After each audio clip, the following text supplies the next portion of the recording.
Okay, welcome everybody to Car Shopping Questions and Answers. We do these live streams to make sure that the people who are engaged have the information they need to pay less for cars than other people are paying. Cars is one of the only kind of industries where people go out and they try to do this alone, and they have people that are literally against them. The car business is not people that are your friends, and I'm saying that as somebody who was in the car business for 14 years. So, I mean, you cannot have somebody who represents your interests as a fiduciary who has a vested interest in you paying more. The more you pay, the more they make. So it's not, it just can never exist. So it's buyer beware. And what we do here is teach cutting edge stuff that no one's doing except the people who learn from us. We are not spending more than 20 minutes in car dealerships. We are using our leverage, which is at home.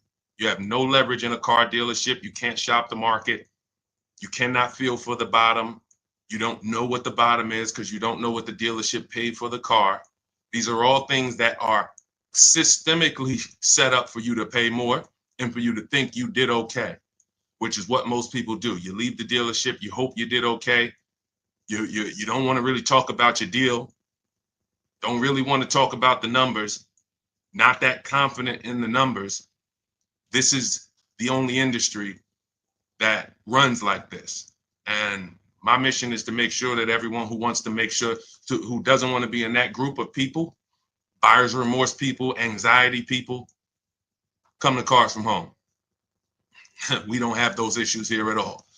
For the last 2 years, I've taught hundreds of people personally. Actually, I've worked with over 2,000 people personally, and thousands that I don't even know about that have commented on my pages that they've used my stuff, used the stuff we teach, use the stuff we're going to be going over in this stream to pay less than everyone else, save thousands without ever spending more than 30 minutes in a car dealership and without being a good negotiator. So now that we got the housekeeping out the way, I want to let you know that we'll be talking about a couple things on here today besides Q&A. We have three ways for you to get the information you need. Obviously, one of them, it's more than that. It's just free on my pages. I make dozens of videos. I put out hundreds of videos a year about car shopping. That's all free. We do these streams. That's all free. But for those of you who want to take it to the next level, we have three programs. We have a do-it-yourself. That's my new digital book. It's called Cars from Home: 7 Steps to Saving Time, Money, and Avoiding Dealerships. That's the do-it-yourself blueprint to getting below-market leases, purchases, and new cars or used cars from home. That book's already 5-star rated. You can get your copy for 75% off as part of our welcome offer in my TikTok bio, my Instagram bio, the Facebook, or the YouTube comments. Then we have the Done With You. That's where we take you into an immersive experience where you're working directly with me. And instead of reading, you're watching videos that I put together that I coach you step by step through the process. And of course, we have a private Facebook group and we have coaching calls that we do twice a month.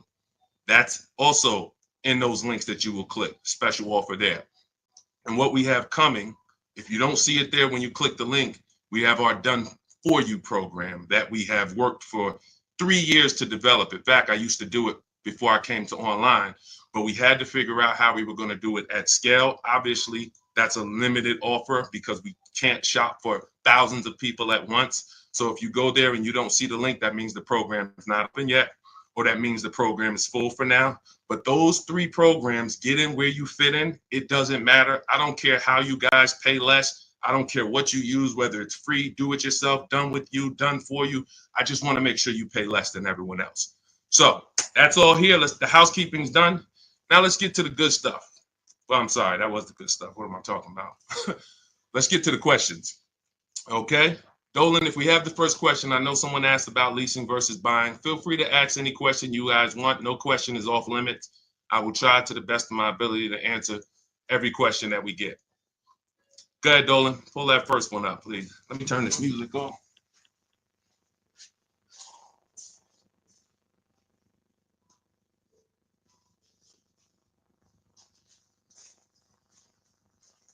Dolan, you there?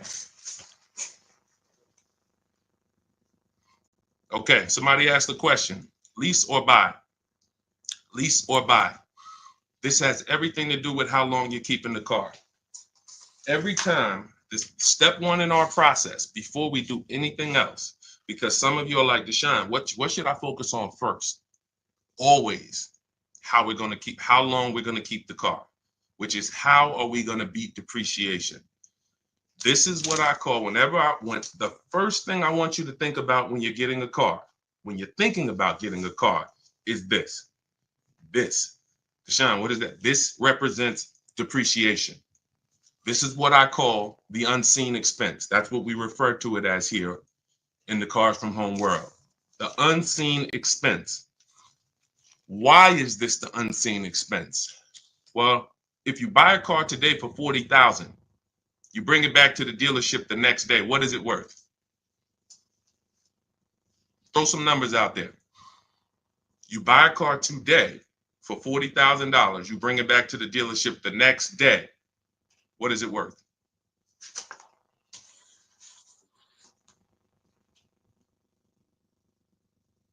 Let's go. Where my locked in people at? Thank you. 30K. Okay, Sonya said 30K. Somebody said 34. It's worth less. It's worth less. In a 24-hour period, they say you're going to lose 15% minimum of the value of the car. And that depends on how much you overpaid for it. So if the market value was, a $15,000 discount that you could have got, but you didn't get a $15,000 discount, you paid list price, or you only got a $2,000 discount, then when you come back to replace that car, even 24 hours later, that car is worth $20,000 less. And this is scary, because the reason why we ask that question is because we have people who have saved $20,000 off of brand new vehicles. Kimberly, Sean, some of you know Milligan, she saved $27,000 off her electric Mercedes. Why is that so critical? Because when you save that kind of money off of a new vehicle, then that means that whoever the dealers know this vehicle is what we call soft. When we have a vehicle, and again, remember, you're talking to somebody who worked for car dealers. I want you to get these expressions. When we have a vehicle that's called soft, it's a soft vehicle. That means the market's soft. That means in order to sell them, you need lots of rebates. You need lots of manufacturer incentives, 0% financing, $5,000 rebates, $15,000 rebates. It's a soft car, soft market. That means when you go buy a used one in 3 years, you shouldn't be looking to save 20%, 30%. You should be looking to save 50%. So the softer the market on a new car, the more depreciation that it's taking. That's what that means. It's depreciating fast. The market doesn't really want the car unless it's heavily incentivized. So when you buy these vehicles, this is what it looks like. I bought it for 40. In 5 years, it's going to be worth 15. It's going to be worth 20.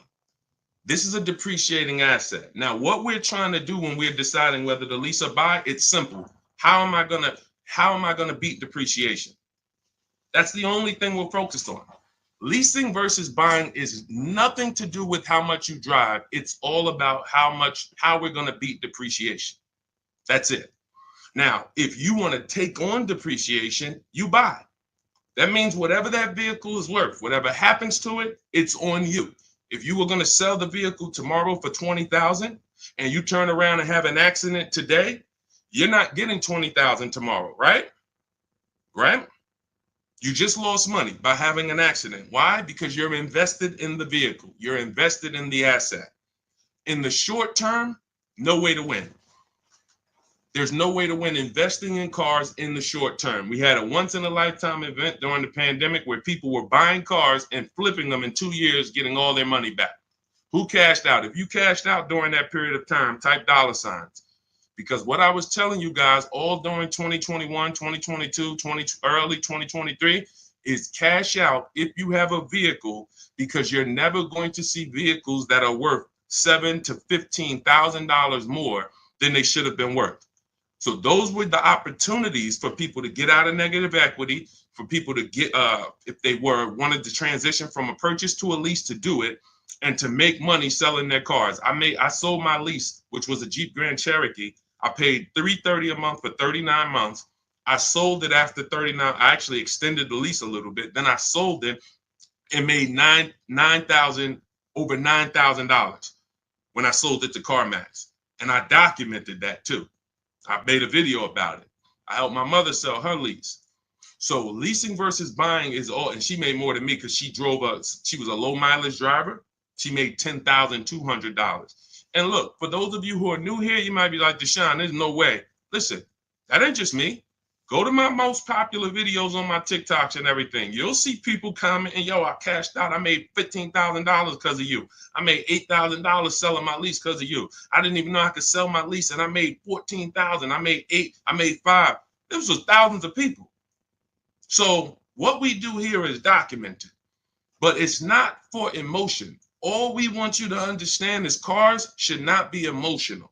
You should be looking at the numbers and saying to yourself, all right, if I get a lease, let's take this lease like right here. Ansley has a $58,000 vehicle that he leased, 2024 QX60 Infiniti.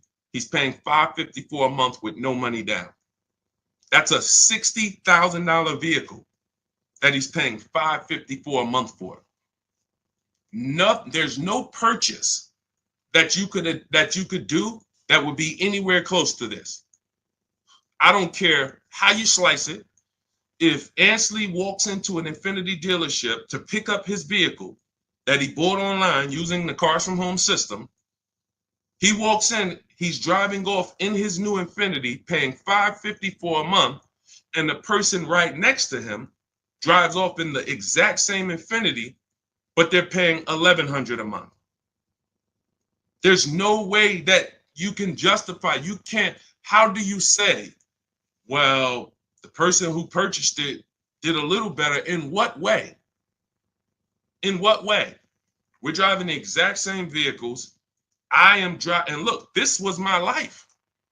My life when I worked for General Motors was my first lease was a Pontiac G6, $256 a month. Then I got 4 Infiniti leases back to back starting in 2012. I had a G25, 3 Q50s, and then I leased the Jeep Grand Cherokee for myself. My wife drove the Infinitis. I've had 6 leases in my life. We're about to do another one shortly. I've had 6 leases. I pay cents on the dollar. Now, the difference is, pay attention, every lease deal is not, we'll get to that. Chuck Brown, he'll own it in 6 years. We'll get to that. Remember what Chuck Brown just said, y'all, because I just said that this person is paying $1,100 a month versus Ansley paying $5 something a month. And his response was he'll own it in 6 years. Let's get to that in a minute. But those leases that I had were literally cents on the dollar. I'm driving $40,000 vehicles and I'm paying the same amount as people who were buying used cars for $15,000 to $20,000. Because a $20,000 used car is about $400 a month on a 5-year loan. I didn't even have a payment over $400 until after 2022, when we got this Infiniti truck that we purchased. I never had a payment over $400 a month on any of my leases, and they were all beautiful cars. So I didn't need someone. I didn't even understand leasing early then, but you know what I understood? How much money was coming out of my bank account. You know what else I understood? What kind of car I was driving. You know what else I understood? When something broke, when something went wrong, I pick up the phone, I call a dealer. Hey, this light is on in the car. All right, no problem. What day would you like to come in? All right, I'll be there Thursday. Perfect. Here we go. Yeah, we checked it out as a warranty issue. No problem. You're all good. Have a nice day. No charge, because I'm always under warranty. Meanwhile, I'm seeing friends got tow truck drivers on speed dial, paying the same amount, if not more than me, because somebody told them they should be buying their cars. Now, there is the person who should be buying. That's called the long-term person. Because again, when we consider depreciation the unseen expense, it does not look like this forever. When the longer you keep a car, when you get to that 7-8 year period, this is what depreciation looks like. This is what depreciation looks like. It flattens out. And some of you who have cars that you've had longer than 8 years, the same, who has a vehicle that they've had longer than 8 years? Type the number of years that you've had it. Longer than 8 years, not 6, not 4. You have a vehicle right now in your driveway. I want you to type the number of years you've had it into the chat. These are the people who should be purchasing. If this is your goal, then you'll see there's less and less people that tap in on this question because there's less and less people who are actually keeping their cars this long. Do we even have any people? Okay, all right. See, and somebody type 6. No, longer than 8. That's not a long time. See, follow me. Look, 5. You gotta chill. I asked who has a vehicle outside that they've had longer than 8 years. See, because you think 5 years is a long time. It's not. Why is it? Because you're still in this cycle. Anytime you're still in this cycle of depreciation where you're losing thousands of dollars in value per year, that's not a long time.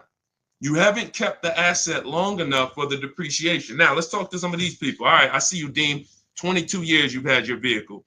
Mimi, 15 years. All right, I see somebody 14 years. I see Chuck Brown, 20 years. Bought it in 02. Gave the car to the kids. Phenomenal.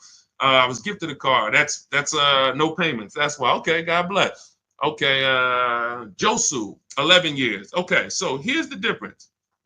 Here's the difference. The difference is these people have beat depreciation. They beat depreciation. I just had to tap into Instagram so I can make sure I see their comment. These people, you beat depreciation. So the money that your car, that all of that money that you put into your car, it's now worth it because it's paid off and it's not depreciating. You can do what Chuck did, pass the vehicle down to your kids, no payment on it. These are the things that that this is what I call the reward stage. In my book, I call this the reward stage. Why is it the reward stage? Because you have no benefits of purchasing until you get there. What do you mean, Deshone? There's no benefits of buying cars? Lay them out for me. You're paying more. We're going to show you a lot more people who've gotten off the purchase train because they're not keeping their vehicles 8 years. They're losing in depreciation and they're overpaying on a monthly payment level. They're overpaying by thousands. We're going to show you a lot more of them. But the reward stage is where you get to for paying all of that money. It's expensive to purchase. It's expensive to purchase. I just showed you Ansley, who's driving a $59,000 Infiniti, paying $5 something a month. What was his payment? $554. That same vehicle to purchase would have been $1,100 a month with no money down. We're comparing apples to apples. So don't come to me. See, don't let people come to you and tell you, oh, well, if you put $15,000 down, no, it's no money down. You know why I never talk about money down? One is because we don't shop with money down. Money down is to manage your payment. It has nothing to do with the deal you're getting. And when we compare two deals, no money down, it's an apples to apples comparison. You can't, if I paid $554 a month, no money down to lease a vehicle, and you paid $554 a month to buy the vehicle, but you put $20,000 down, that is a very big difference. Is everyone clear on that? Type clear if you're clear. That two people, because people who purchase very rarely tell you about the money they put down. They often try to forget about it. But I know because I know how the numbers work out. So when we consider that purchasing is expensive, you run out of warranty unless you buy additional warranty. You're going to be out of warranty. You're going to have to take care of the maintenance. Those are things that are way more expensive. So when you have paid off the vehicle and kept it long enough for the depreciation to cool off, it's no longer losing value. You've reached the reward stage. But sadly, that is often where people, instead of keeping the car and saying, yes, I kept my car, I paid it off, I got my title, now let me just enjoy this thing being outside. I'm gonna put a little money to the side every month for maintenance, just in case something breaks, put me $200 a month to the side in an emergency fund. They don't do that. Most people go and they turn around and go buy a whole nother vehicle. Oh, I had this one long enough. All right, it's paid off. Let me go do it again. Throwing money away. One of the downfalls of leasing, you always have a payment. So people who lease, if you're going to lease, you always have a payment. As long as you lease, you have a payment. But what do I get for that? If I got a great lease deal, which is what we get, below market lease deals, I got a brand new car. I'm driving it for cents on the dollar compared to people who purchase. I'm always under warranty. I'm not dealing with maintenance and repairs. Benefits are clear. Now you could overpay for your lease. We had somebody who wrote in, I teach people how to know if they overpaid for your lease, the 1.5% rule. But if you can get the right structure in your mind first, everything else will start to get easier. I cannot show you how to get, I can show you how to get below market purchases, leases, but if you purchased, but you should have leased, you lost. So that's why this is step number one, rule number one in the Cars from Home system. It's called the 8-year rule. Very simple. Deshone, you just explained that, you laid that out, but what's the formula for us really knowing if I should buy or if I should lease? The 8-year rule. Very simple. If I'm buying my next car, if I'm keeping my next car at least 8 years, then I purchase. If I'm not keeping it 8 years, then I lease. Has nothing to do with how much I drive, has nothing to do with anything else but how long we're going to keep the car. It's very simple formula. Okay, so this is step one in my process in the Cars from Home system. It's 7 steps. Step one is the most important question, the 8-year rule. Step 7 is delivery. So everything in between that is to get you from step 1 to step 7. And for those of you who don't know about the Cars from Home system, that's everything I'm teaching. It's out of my new book, my digital book. It's called Cars from Home, 7 Steps to Saving Time, Money, and Avoiding Dealerships. That means we're not spending more than 30 minutes in a dealership. We're doing everything from home. We're making dealers bid, banks bid, and we're not trading our cars. We're literally using the internet to create competition in the car market so that we guarantee that we paid less than everyone. We guarantee we got the most money for our old car. We guarantee we got the best loan. We use the internet to create that competition. So you can get a copy of my new digital book for 75% off. It's part of my welcome offer in my TikTok bio, my Instagram bio, the YouTube comments, or the Facebook comments. Now, if you want a done with you system where you want to work directly with me, I've worked with over 2,000 people since 2021. You'll see a link there that says Shop with Deshone, and we can talk. You can see if you qualify for that. Not everyone will qualify for that program, but that's also there. There's a special offer for you there. And then we have a done for you program that's coming. We've actually just laid out the infrastructure to so if you see a button that says do it for me, then that means it's live. If that button's not there, that means the program's full and it's not live, so you can keep watching because that's real manpower. We're shopping for people all around the country, so that program's not going to be open to everybody. Okay, but I don't care how you get it. Get in where you fit in. Go ahead, Dolan. Let's go over the next question. Listen, remember that, y'all. 8 years. The rule is 8 years. I always like to wrap up a question with a period or an exclamation point. You don't have to do the math comparisons. I've done them already. 8 years is the time of purchase when you compare getting a great lease deal, a below market lease deal. And a below market lease deal looks different than what you're going to see on these commercials. Raphael, $46,000 Jeep Grand Cherokee. She's paying $549 a month. That's a 1.19% lease. India, 2024 Hyundai Elantra Limited, $12K, $365 a month, no money down. These are below market leases. How did they get them? By sitting at home and letting the market bid for their business while they relax, not going into dealers and trying to negotiate for these deals. Look, Teddy, $73,000 BMW, $856 a month, no money down. Deshone, I see all these commercials. They say we need $5,000 down. That's why we don't care about commercials. Go ahead, Dolan. Shoot the next question out. I see you, Al Patterson. Clear. I see you, Ron Mills on Instagram. Clear. Okay, my credit is 540. I need a car. Oh, wait. Don't have a car at all. I can afford $500 to $600 a month. How should I proceed? Two things. If you don't have the credit right now to qualify for the best programs, you need to ask yourself the 8 year. See, nothing changes the 8-year rule. The 8-year rule, how many years are you keeping your next car? Doesn't change. If it's 8 or more, then you should be purchasing. If it's less than 8, then you should be leasing. But Deshone, I don't have the credit to lease. Okay, so we should set ourselves up to lease. That is what we're doing.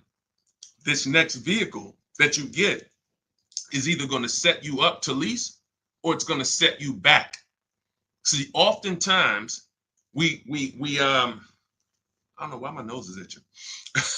Oftentimes you look at your max budget and you go in and you're telling, first of all, I don't think there's anybody who gets worse deals than people with bad credit. It's almost criminal.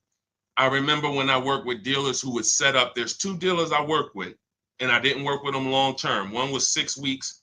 I was a manager at Hyundai, and one was Lexus, my short time at Lexus. When I worked there, I saw they had entire bad credit sales departments set up, special finance managers that knew how to work with the banks to get people approved, and they would invest tons of money into marketing because each one of those deals was making $8,000 to $10,000 for the dealership. So they invested into marketing to people with bankruptcies, to people with bad credit. And what they would do is they would bring you in and they're going to put a deal together for you. And 9 times out of 10, you're going to overpay for the car and the interest. 9 times out of 10, you're overpaying for the car and the interest. So a car that you should have gotten for $20,000, you're going to pay $24,000 for it because you're desperate and you're not shopping for your car the way you should be shopping, which is independent of the monthly payment. Independent of the monthly payment. The most savvy people know you don't mix monthly payment with the actual price of the car. They're two totally different things. Unfortunately, people have programmed you to go into a dealership and focus on the monthly payment, which has zero to do with the deal. How do I know that? Because let me give you the simple parameters of what a deal is. Multiple companies sell the same product. I bought from the person who sold it to me for the least price. Let me say that again. Multiple companies sell the exact same product. I bought from the one who sold it to me for the lowest price. Give you an example. Let's use an example you're very familiar with. Let's take spaghetti sauce. You can literally go into one supermarket and spaghetti sauce is $4.99. You go into another supermarket and the exact same spaghetti sauce is $6.99. You go into a third supermarket and the exact same spaghetti sauce is on sale for $2.99. And when you get the sale for $2.99, what do you say to yourself? I got a deal. Same thing with cars. You're looking at a Toyota Camry, the exact same product is at another Toyota dealership, they're selling it for a different price. Toyota Camry at another dealership, different price. And we know this because we've been in the market long. I've taught people to do this for years. If you get 5 offers, you're going to see 4 of them are overpriced. Out of 10 dealers on the strip, 10 Toyota dealers on the strip, literally 8 of them are overpriced. You need to know that. Now, I can't prove that to you. You have to prove it to yourself. Listen, when you look at people like the people who I'm showing, look at how many offers they said they got using our system. Look at Teddy. He didn't just walk in and casually get $856 a month. He said, I contacted 25 dealers, which is what we teach to do. In my system, we reach out to 25 dealers if we're shopping for a new car or a lease. He said 4 nearby states. I'm on the Indiana border, just outside of Chicago. I received 10 offers. Now, how did he do this? Using my scripts. I have email scripts that you copy and paste when you're shopping for new cars and leases, and you use the scripts. And it's a numbers game. We connect with 25 dealers online, takes us 20 minutes, then we get 5 offers. That's how we see the market. So now, when you look at shopping, if you don't have the credit to lease, then what you should be doing is saying, okay, if that's my goal, what can I do right now to set me up to lease? I got to make sure the only process because of my credit that I might not be able to bid out is my financing. Because a person with good credit, we bid out our financing to a bunch of banks and credit unions. I I have no idea why is my nose itching. What does your nose itching mean? Got money coming? I'm just gonna claim it as that's what it means. So yeah, so now I need to. All right, so Rosalind, what I'm doing is my mission is to find the car at the lowest price. Whatever car I want, I need to make sure that I find it at the lowest price using the internet. And then what I'm going to do is get my financing separately, because when you don't have good credit, the only thing you should be overpaying for is your financing. And it's not really an overpayment. You're going to get a 20% interest rate, an 18% interest rate, a 22% interest rate, whatever the best is you're going to get, but that's independent of the car. You should not be looking at cars and having the dealer mix the financing together for you so that you don't know, oh man, I don't know whether I got a good price on the car or the interest or anything. And God forbid you trade in a car. Now you gave them 3 transactions, 3 different transactions. I sold you my old car. You got me thinking it's a trade. No, that's a sale. Literally, if you went in and traded your car, they wouldn't, if you didn't have a car you were buying from them, they would write up a bill of sale to purchase your old car. You sold them your old car. But that's an entire transaction. We separate that, because if you trade, you can't get bids. Then you gave them your financing, that's another transaction. And then you bought a car from them, that's a third transaction. So what I would tell you is you make sure you focus on separating the transactions. I have all of this in my book. I lay this out for you step by step. We have a system for shopping when you don't have good credit, but you need to, last thing, realize if you're trying to set yourself up for a lease, you should be getting the least expensive car that you can get a loan on. You should be getting the least expensive car. Why do I say that? Because if you get a car that's around $12,000, $10,000, that's going to be easy payments for you. If you go out and you look to spend this whole $500, $600, my worry for you is you're going to get a car that is not that good. You're going to go get a bigger car, something that typically is going to come with a higher degree of interest, because you're getting a $15,000, $20,000, $25,000 car. They're going to slap 20% interest on you. And then you're going to be trying to make that payment. And you have to make that payment every month. God forbid something happens, you miss it, you're in trouble. You're no closer to leasing. And you're going to run into some issues, especially when there's no warranty on that car. There's no warranty on like, these are things that we see it happen over and over again. People don't have the credit. If you don't have the credit, you should be saying to yourself, let me sacrifice for 2 years and let me build. Not let me go out and buy the biggest thing that I can get a loan on. No, let me get an inexpensive car. This is my sacrifice car. I'm going to drive this thing. I'm going to make on-time payments for 2 years. That additional money that I could have put in the car, I'm going to use that to fix my credit. I'm going to use that to make sure that in 2 years, my credit's a 700.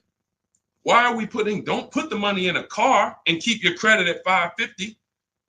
Put some of the money into a car, put the rest of the money into fixing your credit, so that now 2 years from now, you got a 700 score. You flip out of that inexpensive car that was your sacrifice car. Now you go into a brand new lease, and people are like, wow, what happened, Rosalind? You were just driving. Yeah, I had a plan. I had a plan. Jazzy, see you later. We don't need people like you here. Let me get her out of here. There's no tolerance. I have no tolerance for people who think they know it all here. All right, so go ahead. Let's go. So, Rosalind, that's the plan. Sacrifice car. Now, if you're going to keep the car a long time, then go get the best car you can find. If you say, Deshone, I'm not interested in leasing, I'm going to keep my car 8, 10 years. Go get the best car you can find. Make sure you use the bidding system, get multiple offers, shop the market. You can use our strategies or you can try it on your own, but you need to get the least expensive car. Then when you get your loan on it, realize that in 2 years or 18 months, when my credit's better, I'm going to refinance that loan into a lower interest rate. You can always change the loan. You can't change the car. So make sure your car is a car that will last 8 to 10 years, get a quality car. And that's the biggest priority. Long-term people with bad credit, no problem. Get a great car, great price on the car, and then fix your credit, 18 months, 2 years, refinance into a better loan, keep the car, pay it off, go to the reward stage. Forget about leasing. Leasing is only for short-term people. You're not keeping your car 8 years. All right? Go ahead, Dolan. Pull the next question up.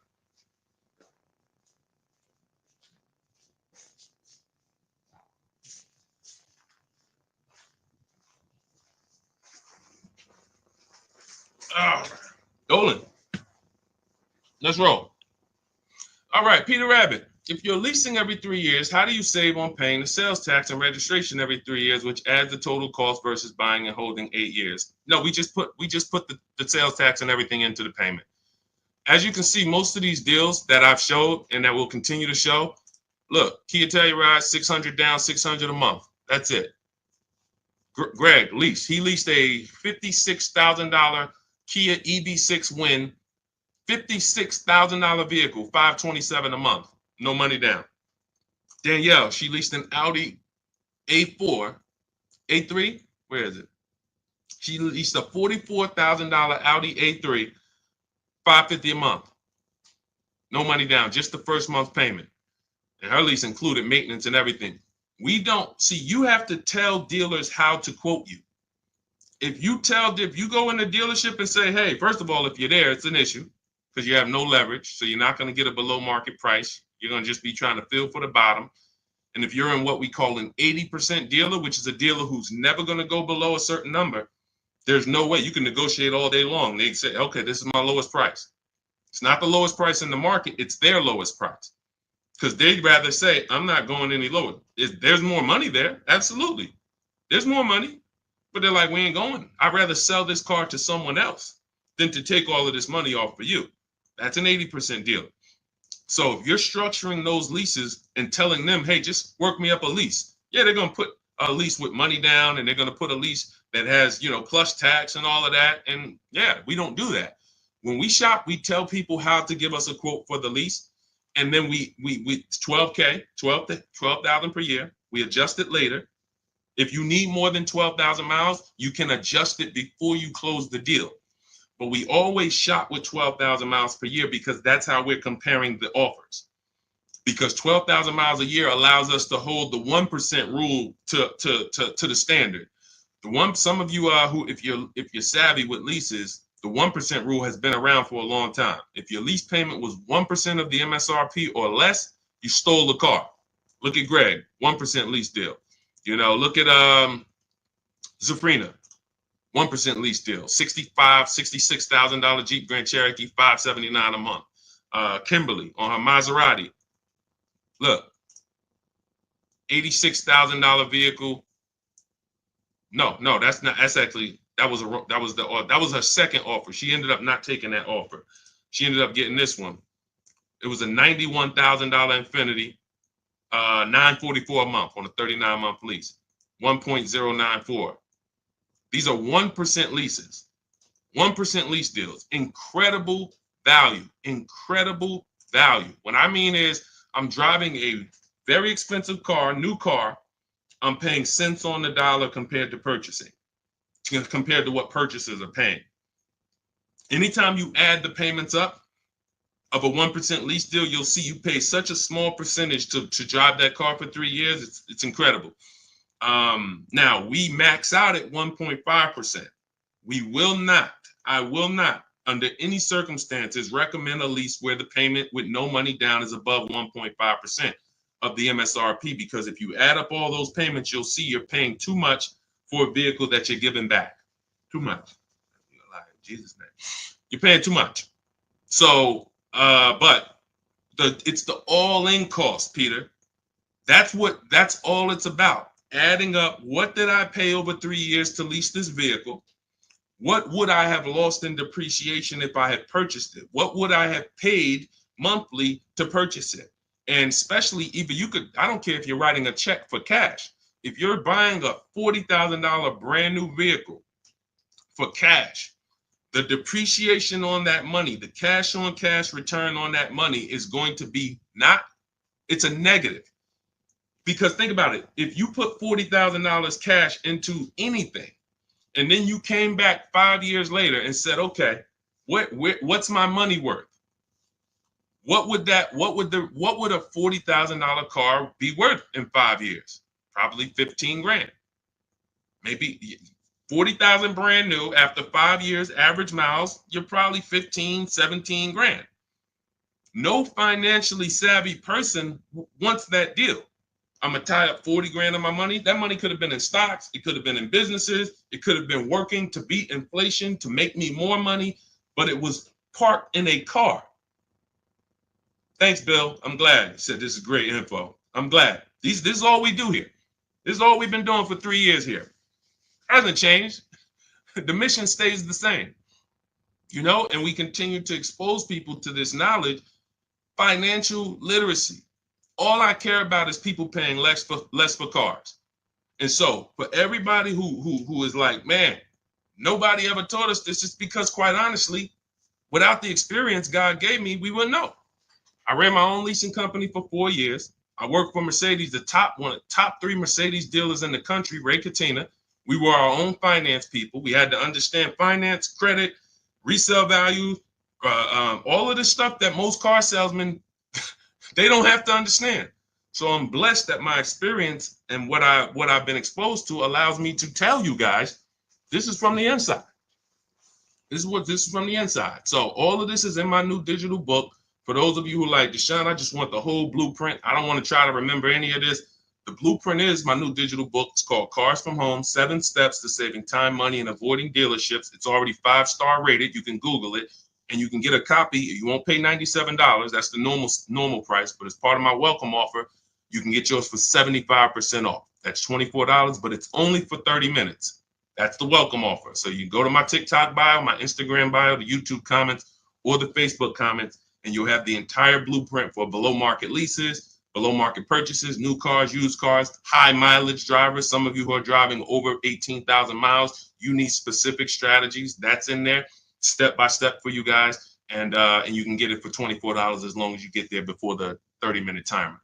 For those of you who want to shop together and you want a more experience of working with me directly, I've worked with over 2,000 people since 2021.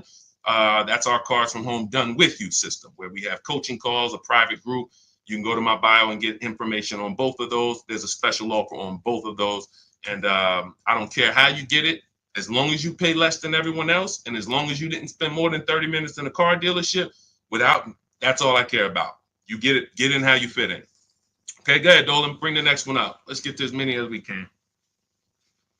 Some of these questions I just can't answer quickly. It's just impossible. I see a couple questions coming in on Instagram too.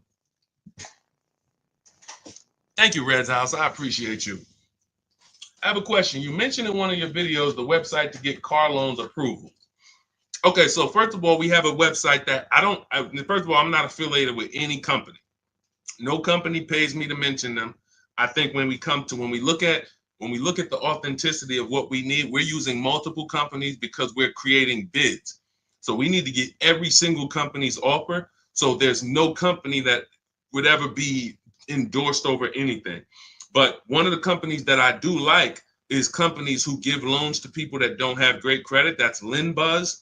I haven't worked with them, but I do recommend them in my book because they are one of the companies that you can use if you don't have good credit. Shop for your car the way we teach, whether you're shopping for a used car on the marketplaces or whether you're shopping for a new car using our 25 to 5, getting 5 offers. Then if you don't have the credit, you would use a company like LendBuzz to fund the loan. And then regardless of the terms, again, you can refinance that loan in 2 years, and you either keep the car long term or you can trade out of it and go into a lease. But when it comes to people with good credit, we do not isolate our business to one lender, because it goes back to the fact we get bids for everything. There's no way for you, anytime there's the potential for you to wonder if you could have done better, you did not get bids. You didn't get multiple offers. Because anytime you want to wonder if you could do better, the solution is multiple offers. That's it. So we're always getting multiple offers from banks, credit unions before we seal our deal. In my book, I call this the bank bidding war. We create a bank bidding war. Credit bureaus allow you to have multiple banks and lenders run your credit as long as it's within a short period of time. If you Google this, you'll see the rate shopping. Experian wrote a blog post explaining this. The rate window is between 14 and 45 days, where they can see when they look at your credit, if you had a lot of hard pulls. If you had a lot of hard pulls, hold on, let me put my phone on Do Not Disturb. If you had a lot of hard pulls, as long as it was within a certain period of time, it will show it will only affect your credit like one hard pull, because they know you were rate shopping. Now, let me tell you what this isn't. This isn't going to dealers and letting them run your credit. Because many of you who have been taught you can do that, you've seen the effects on your credit spread, on your credit score. What we do is we seal the deal on our car, we lock it up with a deposit, we come home, and then we let the banks and credit unions work and bid for our business. That's it.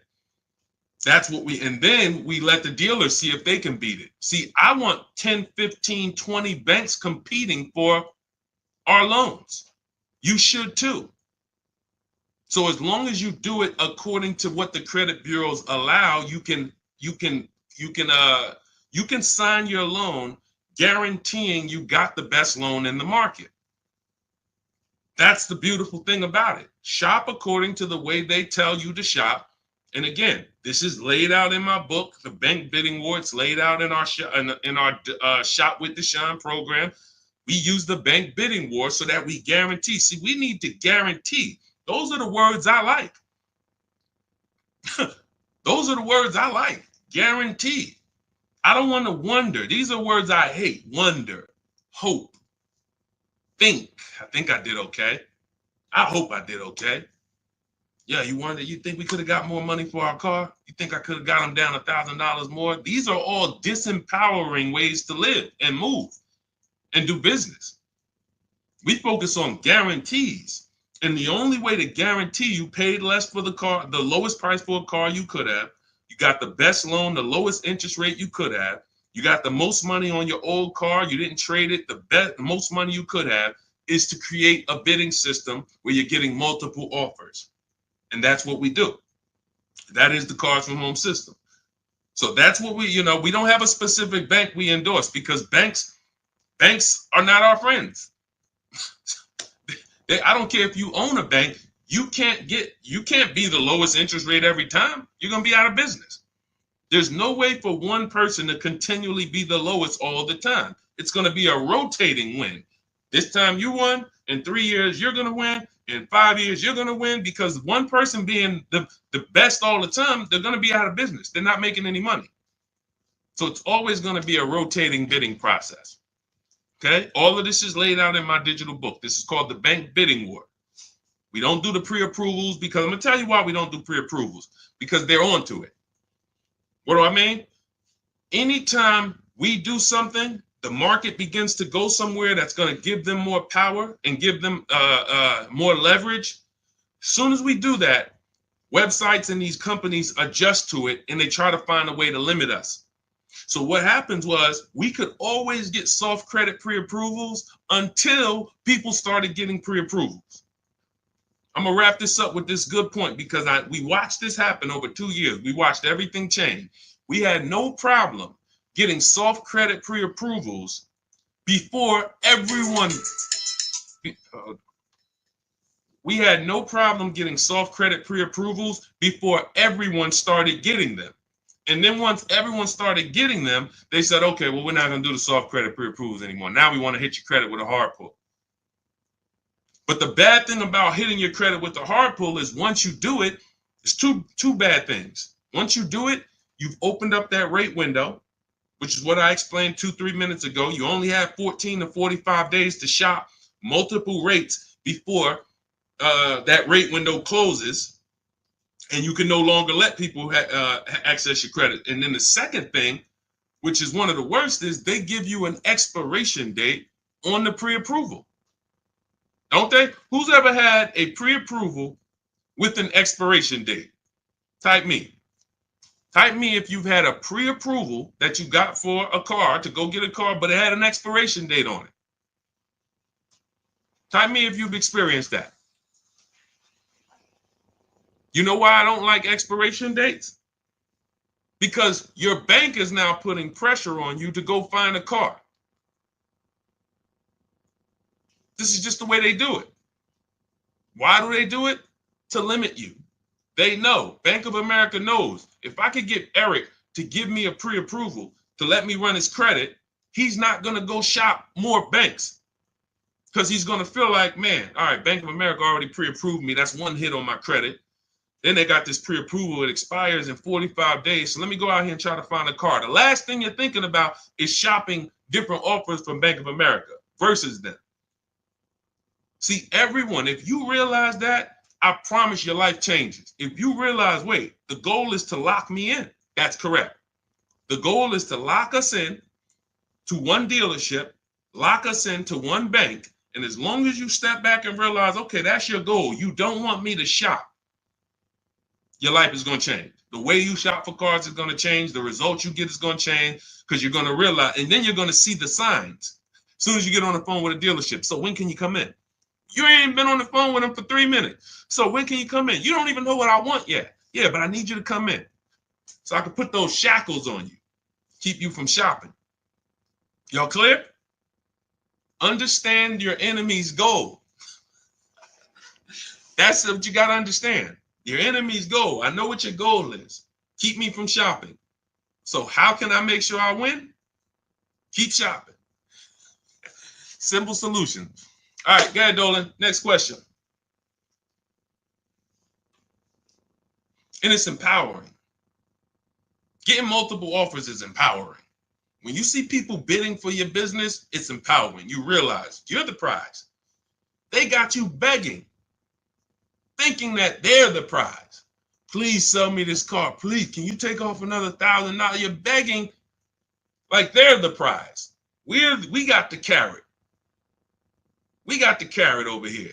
Why are you going into any establishment to spend $40,000, a 5-figure transaction? Why are you going into any establishment and not feeling like you're the prize? So you step into our world, step into the Cars from Home world, embrace these mindsets, and embrace the sitting at home and getting multiple offers, and you're going to see you are the prize. 100%. All right, trade-ins. I have one that's working, but the engine is about to give out. Is it still tradable? Well, we don't. So you just use the word we don't use here. We don't trade cars, and I'm going to tell you why. You're not going to get anything. Listen, let me ask you a question. Everybody stay by your keyboard. I want you to answer this. Do you get name me an item that you can get the maximum value for trading it versus selling it on the open market? Name me an item that you can get the maximum value for trading it versus putting it on the open market to sell it. The open market is where the buyers are. So there are now, it used to be before the internet. That's why I'm just pointing us, all I'm doing is pointing us to the tools that God gave us to use. Thank God we have the internet. Before that, if you wanted to not trade your vehicle, you had to put a for sale sign on it. You had to do a private party sale. That's not the way it is anymore. Step 2 of my book, step 2 of the Cars from Home process is something called the equity assessment. That means we are putting our car on the open market and we're letting multiple cash buyers make us an offer. It's beautiful. You know why it's beautiful? There's no obligation to take the offer. It would be like if you owned a house and you can put your house on the open market to see the most you could get for it, but there was no obligation to sell it. You could just go on a website, you can have a bunch of home buyers bid on it, but there's no obligation. That's the way we could do with cars. And that's what we do. So what you should be doing is going to, these are the 6 companies that we currently use that we get offers from. Takes us 20 minutes. CarMax, Carvana, Driveway, Car Gurus, AutoNation, Kelly's Blue Book Instant Cash Offer. The last 3 sites connect you with a local dealer. They make an online offer. The first 3 sites, they're online dealers, used car. Those are CarMax, Driveway, and Carvana, are online retailers, used car retailers. They make an offer direct. 6 offers, 20 minutes. Now, in the case of older cars, any car that you do not, that let's say it's worth less than 10, you should think about selling it privately. Especially when it comes to this vehicle, you're saying the engine is about to give out. The car is going to be worthless. Anytime the engine or transmission goes out, the vehicle's worthless. So what I always say is, if you can get a pre-owned, a salvaged engine, an engine from a salvage yard, a junk yard, that's why, hey, if you don't have a local mechanic, you need one yesterday. Everybody who's keeping their cars, I just had, my local mechanic is worth his weight in gold. Because if you're still going to the dealership to repair these cars, dealerships are charging you at least double in many cases, because they have to pay for these facilities. They have to pay for you drive by a dealership at night, you see all the lights on. They don't care about the electric bill. God, y'all got all the lights on, it's midnight. Yeah, that's why we got to charge these prices for service. So we always have a local mechanic, but what I'm doing if I'm you is I'm seeing, can I get me a pre-owned, a rebuilt engine so that the car drives, and then I'm putting it on the local market.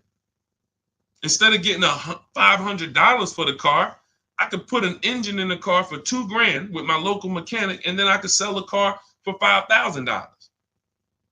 That's a good investment.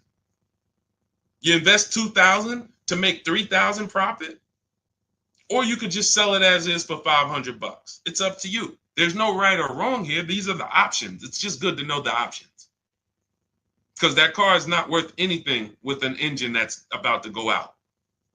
It's not worth anything to a dealer. You're not going to want to sell it privately, because a person who's coming to look at it privately is going to, your conscience is not going to let you sell it to them, and that's for good reason. Engine's about to go. So, pick the best option for you. But again, we don't trade in cars.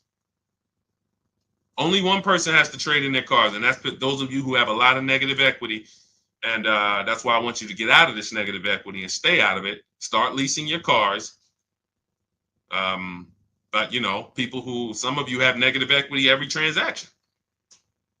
Every transaction. Every time you get a car, you got $5,000, $8,000 negative equity. That's not normal. That's not supposed to happen. You don't understand leasing, and you're going to keep buying your vehicles, coming to replace them before the loan's paid off, and just rolling negative equity into each car. You're burying yourself. It's like a snowball that just keeps getting bigger. You're paying thousands of dollars more than you could be paying in your monthly payments, and it's just a horrible way to move. So I get out of negative equity, transfer out of it, and what you should be transferring into is a lease. It's very, very simple. That's the prescription for negative equity. That's the prescription. Start leasing. Stop buying your vehicles. You are not a purchaser, but you continue to purchase. Okay, go ahead, Dolan. All of this is in my new digital book for those of you who want the entire blueprint. If you're like, Deshone, give me the whole blueprint. It's a do-it-yourself mastery guide to car shopping getting below market price deals. You can Google the book. It's a digital book. It's called Cars from Home, 7 Steps to Saving Time, Money, and Avoiding Dealerships. And it's 5-star rated. You can get a copy as part of my welcome offer for 75% off. The book is normally $97. But as long as you get to my TikTok, my Instagram bio, the YouTube comments, or the Facebook comments before the 30 minutes is up, you got your copy for 75% off or $24. So as long as you get there before that. Now, once you get the book, make sure you screenshot the thank you page, save the thank you page, because there's a link to open the book on that page. There's also my support team's email, just in case that book is not in your inbox in 5 to 10 minutes. Sometimes you type your email incorrectly. you can reach out to my support team to make sure you get your book immediately. Okay, but it'll be in your inbox. In 3 to 4 minutes, you'll have the entire do-it-yourself blueprint.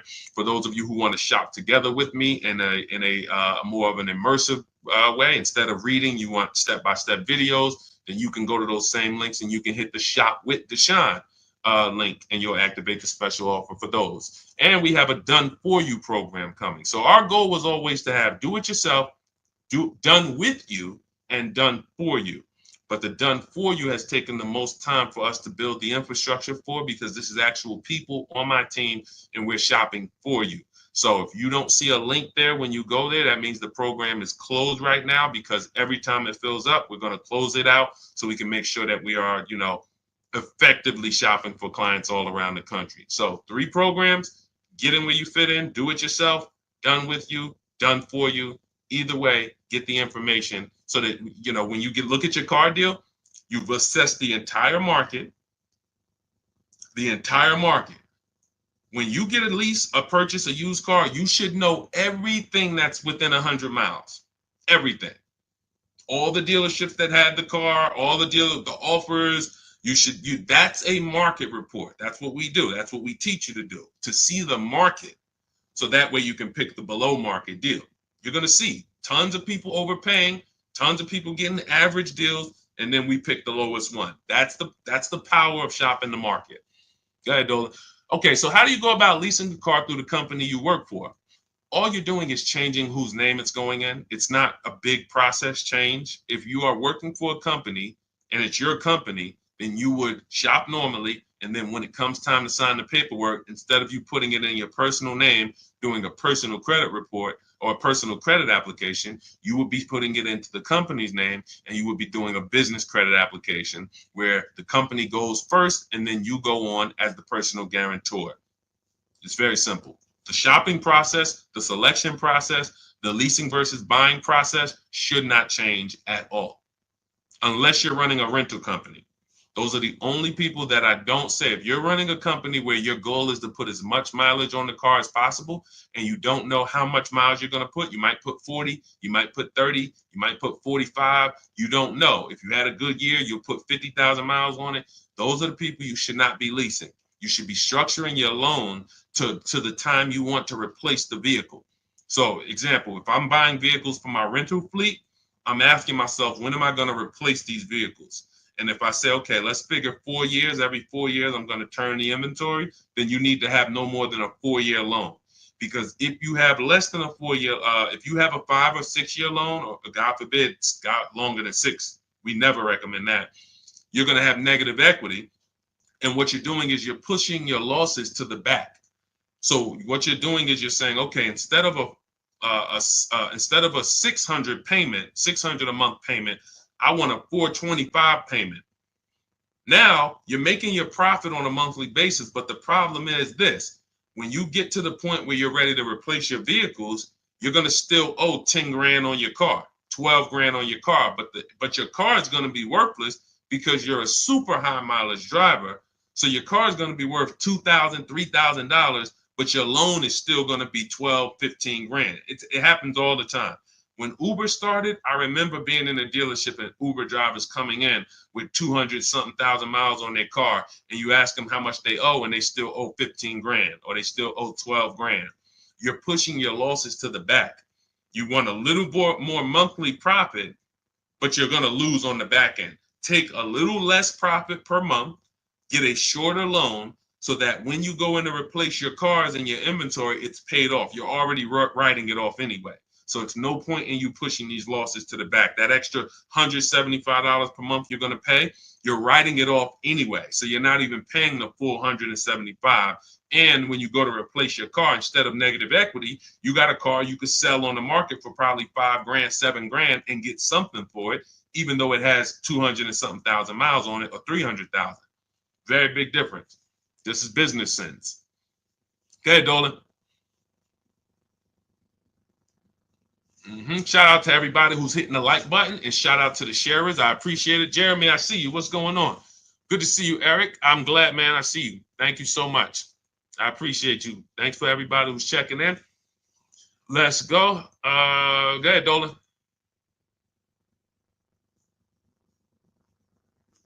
YOLO, very simple. Multiple offers.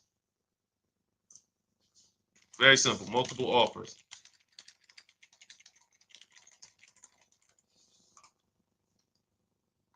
Oh, wonderful, Fierce, fabulous. Use it. Use it. Go ahead, Dolan. You can pull the next question up. Just use it. That's all I care about. Write me. Make sure you send me your deals. After you get your deals, send me your email. I love to see you guys when you guys send me your deals because we bring them into the show. 20 years, bought no two, gave the. Okay, perfect. Oh, I think that was somebody who was just commenting on, when I asked them about keeping, how long they keep their cars. What's the best way to shop for a used car? Let's see. Best way to shop for a used car, we use the marketplaces. We don't go with, see, I have two strategies in my book. Two strategies. One is for shopping for new cars and leases. One is for shopping for used cars. Very big difference. New cars and leases, we're using something called the 25 to 5. We're going to connect with 25 dealers to get 5 offers, minimum. Very simple. You're using email scripts. Very simple. With pre-owned cars, I see you, Bill. Thank you. Just ordered your book. Enjoy it. Enjoy it. Use it. That's all I care about. Use it. You're empowered now. No more than 30 minutes in car dealerships. You're wonderful. Wonderful. I love to see everybody who's getting your book use it. Okay? Use it like a blueprint. If the book doesn't say do it, don't do it. If you just hold yourself accountable to the steps, you're just fine. I see you. All right. So when back to the used car strategy, we're using the marketplaces because every used car, we need to see the market. You can't see the market going to new car dealers and asking them, hey, show me what used cars you got. No, the market is online. When we're shopping for used cars, it's like we're shopping on Amazon. We're looking at the marketplaces, we're looking at the sellers, and then we're seeing the first thing we're going to do is we're going to assess the market. We're going to put in our and listen, this is really not the first thing because we do a budgeting in my book. I have a calculator that you use. It budgets out all your goals. It tells you exactly what you can spend, and it gives you multiple goals that are below your max goal. Because the problem with shopping with your max, every time you shop with your max, you go over it. You go in, you're saying, hey, I want to spend 500. I want to spend no more than 500. You end up spending 575, right? That's why we never shop with the max in mind. We cannot shop with our max. So I have a calculator called the Perfect Budget Calculator. You're going to put in your comfortable down payment, comfortable monthly payment. You're going to put in what state you live in. It's going to factor in all the tax, and it's going to tell you this is where you could be. It's going to give you multiple goals, a 5-year goal, a 6-year goal, no money down, with money down. It's going to lay them out for you. Then once we get the market, now we're putting in our criteria in all the marketplaces. And what we're doing now is assessing the low side of the market to the high side. What is the low side of the market? 18,000. Okay, we need to know that. Now, most times the low side of the market is going to be where you have the crap. It's going to be bad title. It's going to be accidents. It's going to be salvage title, frame damage. That's okay, because we need to know where that low side of the market is so that when we have a vehicle pop up close to that price, we know this is where the low side is. So once we open those marketplaces, we create accounts on every one so that we get notified of new vehicles that hit the market. Oftentimes with a pre-owned car, we're not getting it the first day or the first week because we don't know the market. We need to open it up. We need to look at where the low side is, turn on alerts so that when the new inventory hits, we're the first to see it. Most people, when new inventory hits, they're not going to be able to know if it's a good deal because they don't know the market. So a new car hits, a new used car hits the market. They don't know it's a good deal because they don't even know the market. We're going to be notified new inventory. Oh, perfect. This is 18.5. Let me see. Bad Carfax. No problem. Oh, this one's 19,000. It's on the low side of the market. Hey, you look at it. Oh, good Carfax. Good service records. Service records are non-negotiable. I will not ever encourage a person to buy a used car without incredible service records. It's one of the biggest indicators on whether the car was taken care of or not. Great service records, non-negotiable. It's a non-negotiable. Deshone, what if they change the oil themselves? If I can't see service records over the life of this car, I'm never buying it. All it takes is a couple years to not have good on-time service, and it will and it can hurt the life cycle of the car. So we're looking at title, we're looking at service records, we're looking at accident reports, and we're narrowing it down. Now, the last thing we're going to do is two things. We're going to verify on these marketplaces. Once we narrow these down to our top choices, I'm here to let you know, and some of you have experienced this.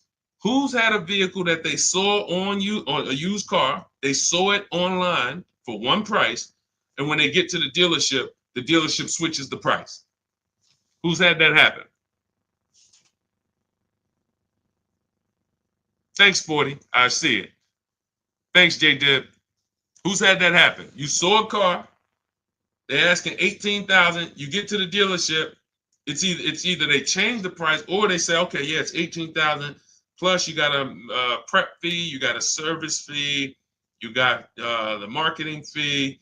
All right, so you go from $18,000, total is going to be $26,000. Whoa, what? How we go from 18 to 26? Easy. This was the strategy all along. That's why when we narrow it down to our top searches online, we're always verifying what are the fees before we go to the dealership. It's extremely important we verify the fees before we go to the dealership. Because if you go to a dealership that has fake fees and you didn't verify them, not only did you waste your time, you actually lost the vehicle potentially. You lost the vehicle that didn't have the fees that you should have bought, because by the time you come back from that waste of time, that other vehicle has sold. So you lost 2 times. That's why a simple step, verifying fees, this is in our process before we ever go to a dealership to see a used car. And then we're going to get the new price. We're going to find out what the new price is, because oftentimes you guys they make you think, when they say this is a good used car deal, they make you think that in some way is a good deal. How can we know it's not? Let me tell you this, and you're probably like, Deshone, it seems like pretty much the whole car business is smoke and mirrors. But yes, you're getting it. If you're saying to yourself, man, it seems like everything in the car business is against us. Yes, you are getting it. Because these things have been set up to make billions of dollars in profit and keep people in business for many years. And it works. The worst thing that you can do is change anything. Best thing you can do for a car dealership, just keep doing what you've been doing. Keep going in, trying to negotiate, thinking that's going to help you. These things been around for years. But the way to step out of this system is to totally step out. Because you can see once you step out of this, you're going to see how this whole thing has been working. Swallowing people up, trapping them. That's what it's about. But you're unlearning that. So we have to get the price of a used car, what it was when it was new. You cannot buy a used car without getting the price when it was new. I'm going to tell you why. When I was getting my used Infiniti, I bought it 3 years ago. It was 2 years old at the time. I had narrowed my searches down to 4 of them. They all looked similar. White, all had between like 24,000 miles and 36,000 miles. And they were all from like 30,000 and change to 32,000, 31,000 and change. They were all like between $1,800 apart. So I narrowed it down. They all look similar. Most times, without the step that I'm breaking down for you, which is in our process, I would have picked the wrong vehicle. Because once I got the new window stickers, we get this from the Carfax. I have a link in my book that I recommend, Carfax. You can get it for free, but it's also, you got it. Not every brand works with Carfax to put their window stickers there. Some do, but not every brand. So we got the Carfax. We got, there's a link that somebody wrote a blog post, and they had a couple links. I snatched it from Car Edge. And then if necessary, we pay for it. Well, I'll pay $5 to find out what the new vehicle price was of all the top choices. You got to understand, this is just like a home inspection. You don't go into a house and say, all right, everything is going to be, no, you're going to pay 400, 600, 800 for a home inspection. These are little costs that protect you. Start getting used to it. So I'll pay $5 and I'll get the new price. But here's the point. Those 4 white Infinities that I had narrowed it down to, once I got the new price, I found out one of them was $46,000, brand new. One of them was $48,000, one was $52,000, and the one we ended up getting was $54,000. That changed everything. This is how much getting the new price changed everything. See, I'm looking at the 4. Watch this. I'm looking at the 4, and they look similar to me. Man, similar miles, similar price range. They're only about $1,600 apart. Then I get the window sticker and I see, 46 new, 48, 52, 54. Now they're major difference. Now they're nowhere close. So I snatched the one that was 54. It ended up being a 42% discount off the new one. And that's what we do. We take the new prices.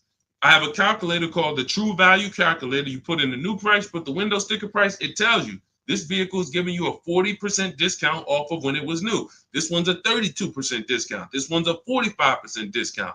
Now you can see, okay, these car prices aren't as close as I was led to believe. These are the things that lead to empowerment. These are the things. Shopping for cars the way you shop for small houses. That's what we do. You stop shopping for cars like TVs. Start shopping for them like small houses.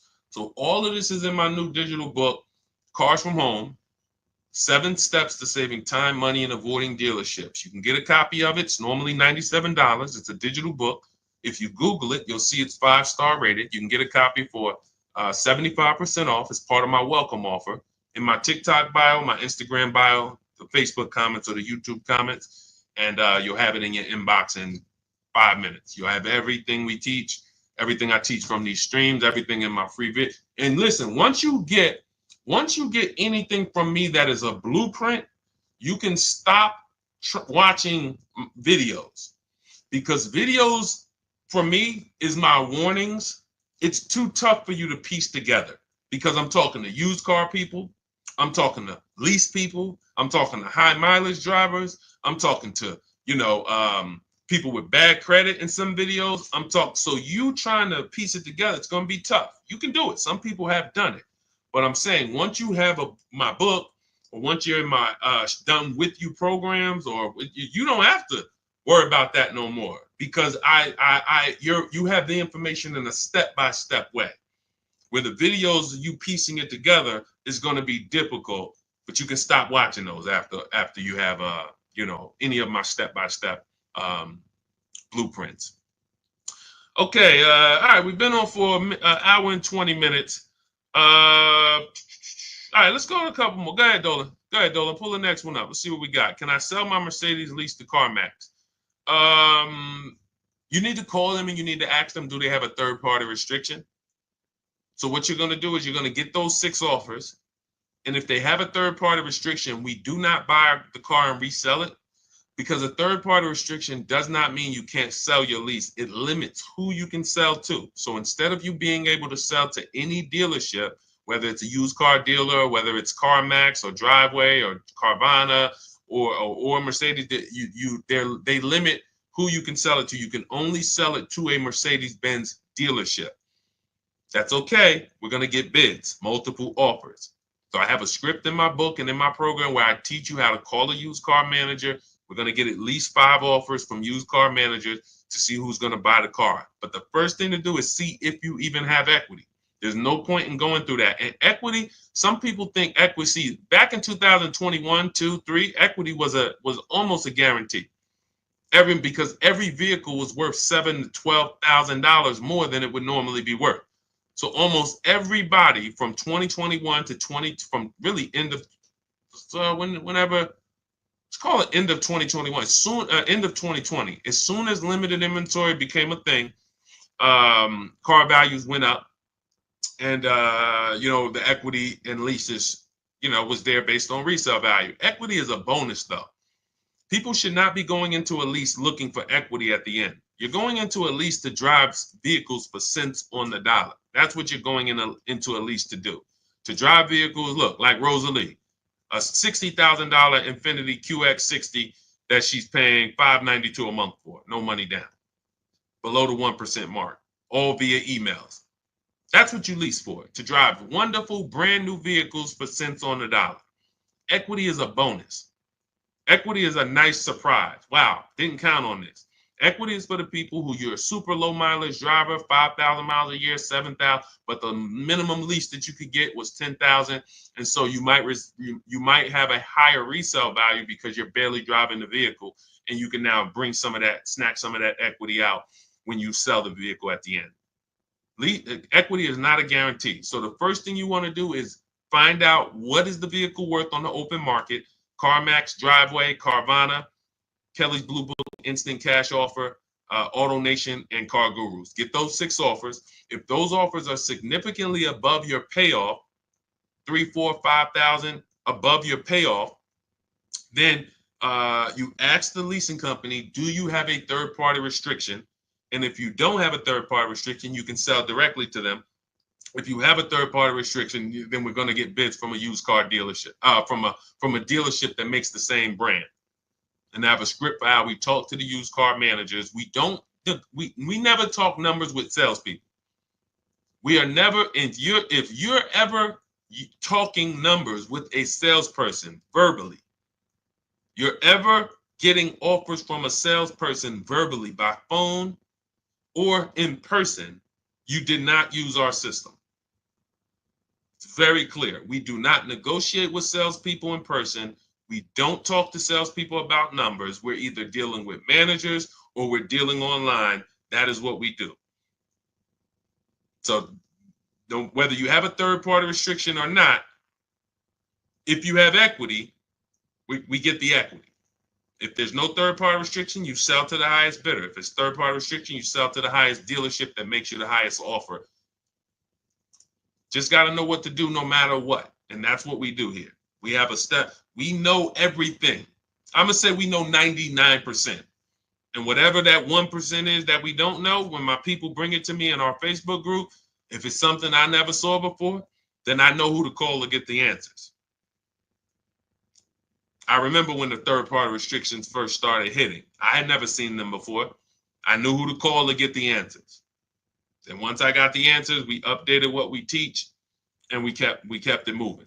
Because unfortunately, when third-party restrictions came out, a bunch of people started just buying their leases and reselling them, paying taxes and fees to purchase. So they're like, hey, all right, I got $5,000 of equity. Now they buy it, resell it. By the time the title comes, they done got the value of their car went down a little bit. Plus they paid $3,000 in taxes and then another motor vehicle fees and documentation fee.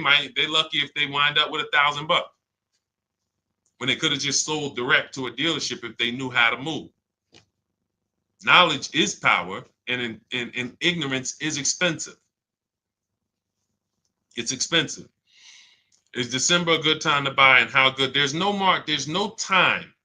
Anytime somebody has marketed to you a best time to buy, it's because they want you to come in, and they know that people are going to come in predictably because they think they're getting a better deal.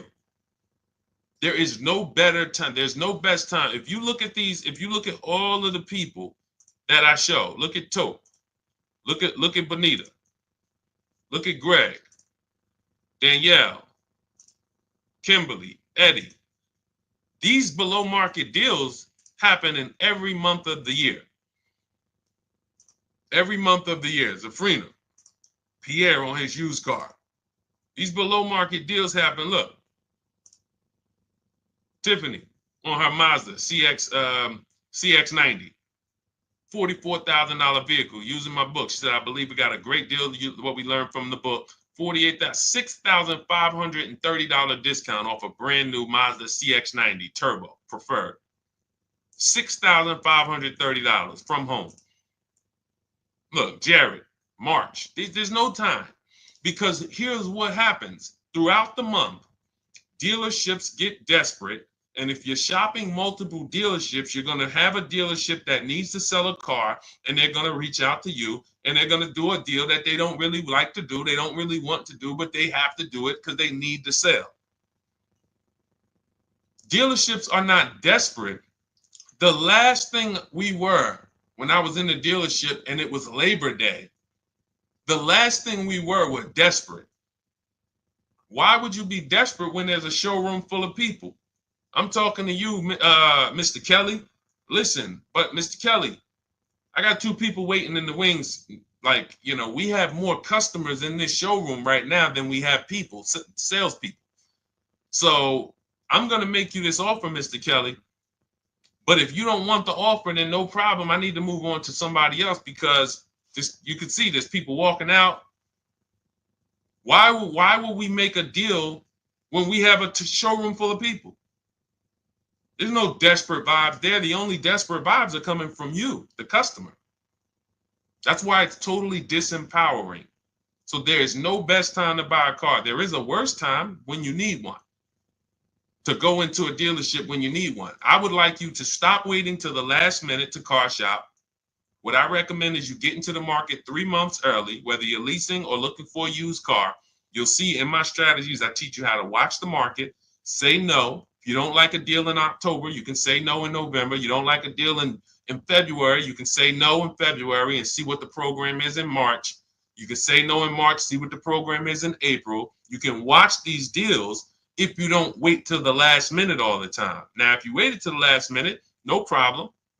You can see Ashley said, hey, I started my process Saturday. I accepted a deal Monday.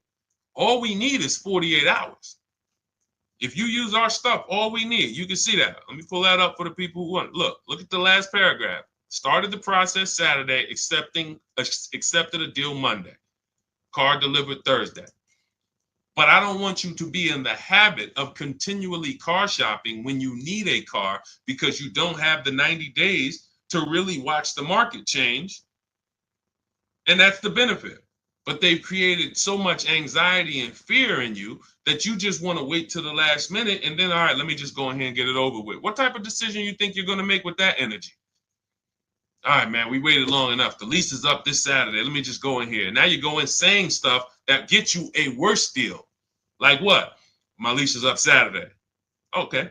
Cha-ching. Man, hey, man, listen, I was putting this off to the last minute. Now I waited to the last minute. I got to make a decision. Cha-ching. Thank you for telling me that. You tell these people that, you don't realize it means more money for them. And then they use that against you when you're, oh man, I really want to think about it. Wait, but Mr. Kelly, didn't you say the lease is up Saturday? Yeah, I mean, how long you thinking you want to sit on this? Because God forbid this vehicle gets sold that you wanted. Now you come in, I don't even have anything to offer you, and your lease is up Saturday. Now they're using what you said against you because you're in a hurry. So what's the solution? Don't even be there. We are in a dealership to test drive. We're in a dealership to look at our options, to see how big the vehicle is. Like literally, we're in a dealership to shop. I have an entire step that I call shopping, not buying. We don't mix them. Step 4 in our process is shopping. That's deciding what we want. We don't mix that with buying. Some of you go in, you're shopping, you're looking around. Next thing you know, you're driving a car home. You're not getting a below market deal doing that because you don't even know what the market is. If I don't know all the prices within 100 miles of here, I'm not buying. And the only way we can do that is from home. That's why our entire system, the entire mindset is called Cars from Home. You have all the power at home, all the comfort at home, the resources to talk to multiple dealers right at home. You lose it all when you go into dealerships. Okay? So all of this is in my new digital book. It's called Cars from Home, 7 Steps to Saving Time, Money, and Avoiding Dealerships. It's normally $97. You can get a copy for 75% off as part of my welcome offer. So if you get there, but it's only for 30 minutes. Only for 30 minutes. After that, the price goes back up to $97. And at $97, it's worth every penny. You can look at it on Google. You can see the reviews. It's going to be one of the most financially valuable books you've ever owned. That's a guarantee. But if you get there before 30 minutes, you get your copy for $24 instead of $97. So it's even sweeter. But you get to my TikTok bio, my YouTube, my Instagram bio, the comments, the Facebook comments, or the YouTube comments. There's a special link there for you to activate that. And also for those of you who want to shop together, I've been shopping with people all around the country since 2021. We have our Cars from Home Done With You program. And that's where we, instead of you reading, we go into an immersive learning experience with step-by-step videos. We have a private Facebook group, and we have coaching calls twice a month that we do together. So that has been, when you start seeing all of these people that I share, some of them wrote in because they have my book. Some of them are in our Facebook group, but everyone's using the same system. And then lastly, we have our Done For You program launching. It may not be there when you click the link because the program could either be closed or it's only a limited number of people that we can take in. And those last two programs you do need to qualify for. So I don't care how you get it. And I'm going to continue to say that. We make a bunch of free videos. We do a bunch of streams. We don't hold back on anything. No one could ever say, Deshone, man, you put all the good stuff in the book. No, all the good stuff is everywhere. It's just how you want it. That's why it takes me long to answer these questions. If I was holding back, every time somebody asked a question, I would just be like, I would say 2 sentences and then, okay, get the book. No, I lay out exactly what's in the book. And then I say, it's in the book if you don't want to remember it. So we're not holding back at all. But I do realize that you might want to say, man, give me the blueprint. Give me the do-it-yourself blueprint, or let me do this together with you, Deshone, so I can guarantee I don't make any mistakes. And that's why we make these things available. So go to the links, get your special offers there. I will see you all wherever you go, wherever you decide to go. But make sure you send me your deals when you make them. Let's continue to unlearn, realize that almost everything that the car business has programmed you to do, not taught you, because you never learned to buy cars, you never took a class. So the way you buy cars has been what's been programmed. You were indoctrinated into it. All of that is for their benefit. And the worst thing that you could do to them is to change anything about how you are car shopping. Because when one person changes what they do, when they start seeing those appointments on holidays, instead of 200 people walking in, they start seeing 100. And then they start seeing, instead of 100 people who contact them on the internet, they start seeing 200. And then instead of the 100 coming in, now they only have 25 people coming in on a holiday, and they have 300 people contacting them online. That's when they'll know everything has changed. People have moved to online totally, and we have to get ourselves together or we're going to be out of business. So we got a while before that happens, but one person at a time, we are helping get out of that programming so that they can come home and get below market deals. That's our mission. All right, God bless you all. Thanks for tapping in. Always a good time. I'll see y'all on the next stream. God bless you.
Great to see everybody checking in for car shopping questions and answers. If you never met me, I'm your host. I'm known as Deshone the Auto Advisor.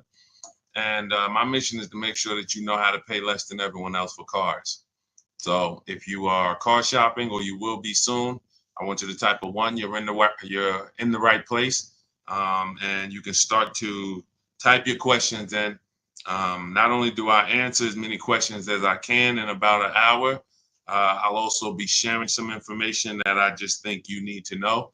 One of the biggest things that you need to know right now is to sell your electric vehicles.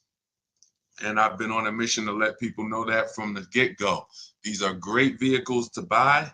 These are absolutely great opportunities to buy, to lease rather, but buying them is dangerous. If you just look at what the electric car market is, a very soft market. Dealers are discounting them 15, 20 grand, some of them, to move them. Milligan, if you guys know Milligan's deal, she got almost $27,000 off her Mercedes. Why is this happening? Because the market's very soft. It's very soft on these cars. So the best thing you could do is to not buy them and to lease them, but also to understand that if you own one right now, you should be looking to get it. You should be looking to sell it, because those are going to, depending on who becomes president, and at the time you might be watching this, if Donald Trump's president, then he's already said there's going to be no electric car mandate. So that means that the demand for electric cars, making them, is going to go down, because they didn't want to make the cars.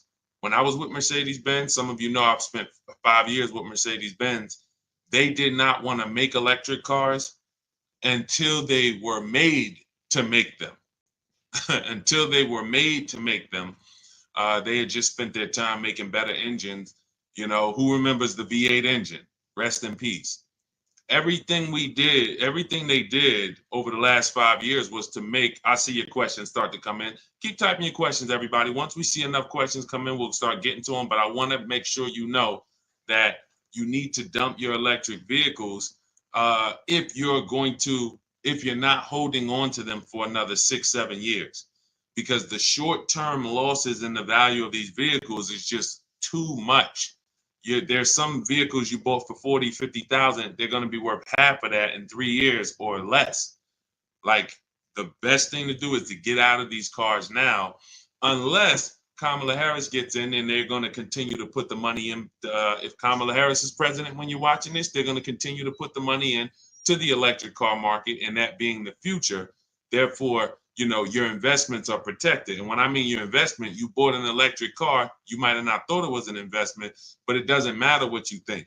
If somebody buys something for 30,000 and then 2 years later it's worth 15,000, that was a bad investment. So I'm talking to you as when it comes to these cars, I speak to you as investments, so you understand they're not going to make you money, but they certainly can take a lot of your money if you don't know what you're doing. What's going on, Seymour? Rena Money, good to see you. Shine Box, good to see you. So as we get more questions, we'll get them in. Let's get to all the ones we got. What do you recommend after filing a Chapter 7 bankruptcy? I still have my vehicle. Has it been absorbed into the bankruptcy? First thing I tell people out of bankruptcy is start building your credit again. Because although I'm not a credit professional, I have seen many people go through a bankruptcy and literally build their credit to a 700 score in a year. You have a fresh start.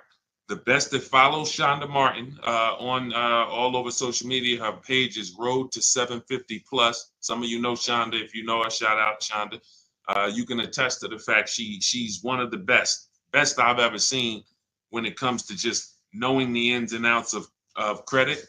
When it comes to being able to answer all your questions. She does a lot of lives, and she can help you. She's helped me and my family just by knowing stuff that we didn't know, get our score 75 points higher, just by understanding things that we just didn't know. It's more than just paying your bills, it's structuring. So I don't like to talk credit because that's not my area of expertise, but I do know that the first thing you should be trying to do is get your score up, because you got a blank canvas now. You can get yourself to a high score in a very short period of time. Go ahead, Dolan. Shoot the next one in. All right, I see K-Jam on TikTok. All right, I see we got questions coming in from TikTok. Let's keep them coming. Type your questions fast, because once we start getting too many questions, you're not going to be able to get your question answered. I'm in a lease now. I'm overpaying, and I want to get out of it. I have an idea between 2 cars that I would like to get. What is your best suggestion? Realize you signed a contract. And when you sign a contract, you can't undo the contract because it's a bad deal. So you have to understand that. If you're trying to get out, we have to assess, can we get out? And does it make financial sense to get out? So what you want to do is you want to get your payoff, find out what your payoff is, call the leasing company. And the first thing you want to see is, can I sell the vehicle? If you can sell the vehicle, then you can get out without penalty. If you cannot sell it, then you're going to have to be responsible for any payments that are remaining or any mileage that is remaining. Who's had a dealer call them and say, hey, come, we'll get you out of your old car? Who's had a dealer call? Who's getting calls right now? Letters, emails, calls. Come on in, we'll get you out of your old car. Don't worry about it. Type me if you're getting that. And those of you who are new here, we dialogue here. So you need to be close to your keyboard. We're talking about financial literacy here. We're talking about money in your bank account here. This is not one of those streams where you just sit back and he's so funny. No, this is not what we do here. So engage, and you're going to get the most out of what we're doing. The reason why you're getting those calls, I see you, Declinique, is because they want to actually make you think that they actually will take care of the old stuff and there's no penalty. But there's no way for you to get out of a contract without someone buying you out of the contract. So when dealers say, hey, come on in, we'll take care of your old payments, what they really means, what that translates to, and I was in car dealers for 14 years. It translates to, you're going to have all that old baggage rolled over to your new deal. That's what it means. So we have to look at, does it make sense? Call the bank, get your payoff. And then you want to see, what is this car even worth on the open market if somebody paid cash for it? This is a step I call the equity assessment, where you're going to get cash buyers to make you an offer online. You go to CarMax, Driveway, Carvana, KBB, Instant Cash Offer, AutoNation, and Car Gurus. This is my equity assessment process. This is part, when you get my book, some of you have it, that's step 2. We must assess our equity, and we don't go to websites we don't go to dealers to find out what our car is worth. We don't go to websites where we just put a little information in 30 seconds it says your car is worth $18,000. These are 5-minute appraisal sites where the buyers are making you cash offers so that you really know what your car is worth. So once you determine if you have equity or not, that's going to determine if you can get out of the lease and how much penalty you are going to need to bring over for breaking the contract. See, the best thing to do is to realize, for the next contract you sign, you can't get out of a car as easy as you've been taught. Now, if you go to 10 dealerships, someone can get you out of a car. That's not what I mean. I mean, it's going to be a terrible financial deal. When you look at the money you're going to roll over, you're already overpaying for one car. Now you're going to say, get me out of this car, charge me the penalty, roll it over to my next car, just make sure that the monthly payments are affordable. This is how people lose thousands of dollars, and they're just paying their little $600 a month, and they don't realize that they're paying $600 a month, but their payment should have been $400 a month. They're just paying, well, I can afford the $600, so I guess I'm doing okay. You're not doing okay. So you want to assess what the equity is, and then you want to look at how many payments you have left and see, does it make more sense for me to get out and take the remaining payment hit penalty, or does it make more sense if I get somebody to buy the car? If CarMax wants to buy it for 20 grand and I only owe, 22, then yeah, I might pay that $2,000 for me to get out. This is something I call, in my book, this is step 2. That would be similar to the negative equity step. This is step 2. So those of you who have my book, if you don't know, my new digital book is called Cars from Home, 7 Steps to Saving Time, Money, and Avoiding Dealerships. It's 5-star rated. You can Google it. Very well known on Google. You can see all the reviews that people have written about it. And it's normally $97, but as part of my welcome offer to you, you can get a copy for 75% off, but it's only for 30 minutes. So if you get to my TikTok bio, my Instagram bio, the YouTube comments, or the Facebook comments in 30 minutes, you get a copy for $24, and it'll be in your inbox in 5 minutes. You'll have all this stuff. So let's go. Keep typing your questions. Again, get your questions in early, because once we start getting too many questions, it's harder for you to get your questions answered. How long should you keep a vehicle if you buy it? 2023 Infiniti QX60 autograph, at least 8 years. Because the amount you're paying for this is going to depreciate so drastically. All right, let me ask everybody on here. This gentleman or this person bought a looks like probably a $60,000 SUV. It's a 2023. What is that vehicle worth? 60,000. What is that vehicle worth 1 month after he buys it? 1 month. Throw some numbers out. $60,000 SUV. He drives off the lot with it. How much is it worth 1 month later? Just throw out some numbers. Let's see what we come up with. Because there's a lot of people on here that understand depreciation. All right. The Clinique said 50. 40K Jam's that's a little tough. Listen, some electric cars are depreciating that fast. Because so K Jam says it's worth 40. He lost 20 grand. If the new price of that vehicle, if I could get a new one for 20,000 off, like, oh, Deshone, what do you mean you could get some vehicles for 20,000 off? Well, I'll show you 3 right now.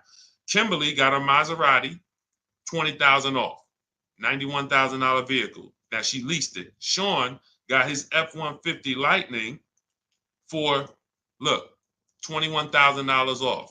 And I'm going to make a point here. This is why, because you just threw out a crazy number, but I'm going to tell you, you could have been right, K-Jams, depending on the car. Look at Milligan. Milligan, she got her Mercedes she got $27,000 off her Mercedes. Hold on, because I want everybody to see this. I can never see. Okay. There we go. She got $27,000. It was a $79,000 Mercedes. She got $20,000 off. So if this vehicle that you bought, this Infiniti QX60, was supposed to be a huge discount, but you didn't know that and you overpaid for it, you don't get to make more money when you go to replace it. See, your used vehicle, 1, 2, 3 years old, what is really dictating the value of that vehicle more than anything? It's what the new ones are selling for. That's what's dictating your 1, 2, 3-year-old value. So but let's just use a regular number of what this $60,000 vehicle you bought would be worth in a month. Let's say they say you lose 15% the day you buy. Everyone's heard that, right? Type yes if you've heard it. They say when you get a vehicle, you lose 15%. So let's just say out of 60, you lost about 9 grand. Let's say it's worth about 51. That's 1 month later. It's on a sliding board. It doesn't stop there. It doesn't stop there. If it stopped there, then you might just be able to be okay, but it's going to keep losing value month in, month out, month in, month out. But eventually, if you keep the vehicle long enough, eventually you go from here to now this starts to level out. Now, what does that mean? This is why step 1 in my book is called the 8-year rule. It says you should not be buying cars if you're not keeping them 8 years. This is how long. So when you say, how long should I be keeping this vehicle? You should not be buying it. I'm going to prove it to you. You should be shopping for below market leases because you're going to spend 5-10 grand more buying minimum. And how do you spend that? Because the vehicle you're getting, when you go to sell it or trade it, you're not going to get back what you paid. You're not going to get any of that money back. All of those thousands that you paid, you're not getting back. That's why aren't you always pissed when you find out what your car is worth? You know who's not? People who got cars on here at least 10 years. Who has a car on here that they've had at least 10 years? Type the number of years you've had the car into the chat. Who has a car in their driveway that they've had at least 10 years? Type the number of years into the chat. Type it into the chat. See if we got any long-term people on here. What's up, Jeanette? What's up, KPZ? Who has a car more than 10 years? All right, Pamela, 16 years. I see you. Carlos Brower, thanks for checking in. 3 months and I cracked. No, not Bree. I'm talking about more than 10 years. What's up, Michael Fulga? If you have a car more than 10 years, type the number of years you had it. I see you, Rose. All right, I see you, Facebook. I see you, Didi, 13 years. I see you, Kishal, 14 years, 2010 Mazda. Michael, 15 years. I see you. Anyone who has a car in your driveway, you've had it more than 10 years, type the number of years you've had it. We're making a point here. We're making a point. I see you, D. Adams, 11. Okay, more than 10. Watch this. If all of you who couldn't answer that question, you've only had your car for 3 years, 2 years, 5 years, your car is still on a depreciating sliding board. What does that mean? Your car is going to be worth, your car is still losing thousands of dollars in value every year, even just sitting there. The people who just tapped in, though, look, Michael Woods, 20 years. They've had their vehicles so long that they're not losing value anymore. They're not losing much value. They might lose a few $100s in depreciation every year. That means what? They're getting their money out of the car they bought. They're getting their money out of the car they bought. If you are simply buying vehicles and swapping them, you know who are my cash buyers at? Who pays cash? Because we're going to use all of these stories to make a point that the people who are buying their vehicles and not keeping them at least 8 years are overpaying by thousands of dollars, and we want to try to help them stop this right now. That's why in my digital book, this is rule number 1. It's called the 8-year rule. My book is 7 steps. Step 1 is we have to choose how long we're going to keep the car so that we can see how we're going to beat depreciation. So if you pay cash for cars, type $signs. If you historically have paid cash for cars, you don't finance, you don't lease, you typically pay cash, type a $sign. Here's what you got to understand. Those of you who are financing cars and swapping them, you're not seeing how much you're losing because of the monthly payment. That's why every time we shop, when you're using the strategies in my book, you're shopping with no money down. Why? Because it's easier to understand the money that you're losing when you're totally just basing it onto the entire price of the car. If somebody comes in and says, hey, I bought a car for 40, I went back a year later, they told me it was worth 30. You see how it's easy to see? You lost $10,000.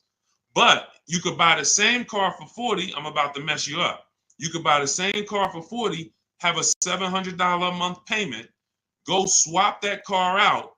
The same car that you bought for 40, they're going to swap it out, give you 30 for it, but the new car, you have the same payment. So you went from this car and you went to this new car and you're like, wow, I'm still paying the same payment. So I guess I didn't really lose. But what they did was, instead of a 6-year loan that you were in, they stretched your loan out to 7 years or 8 years.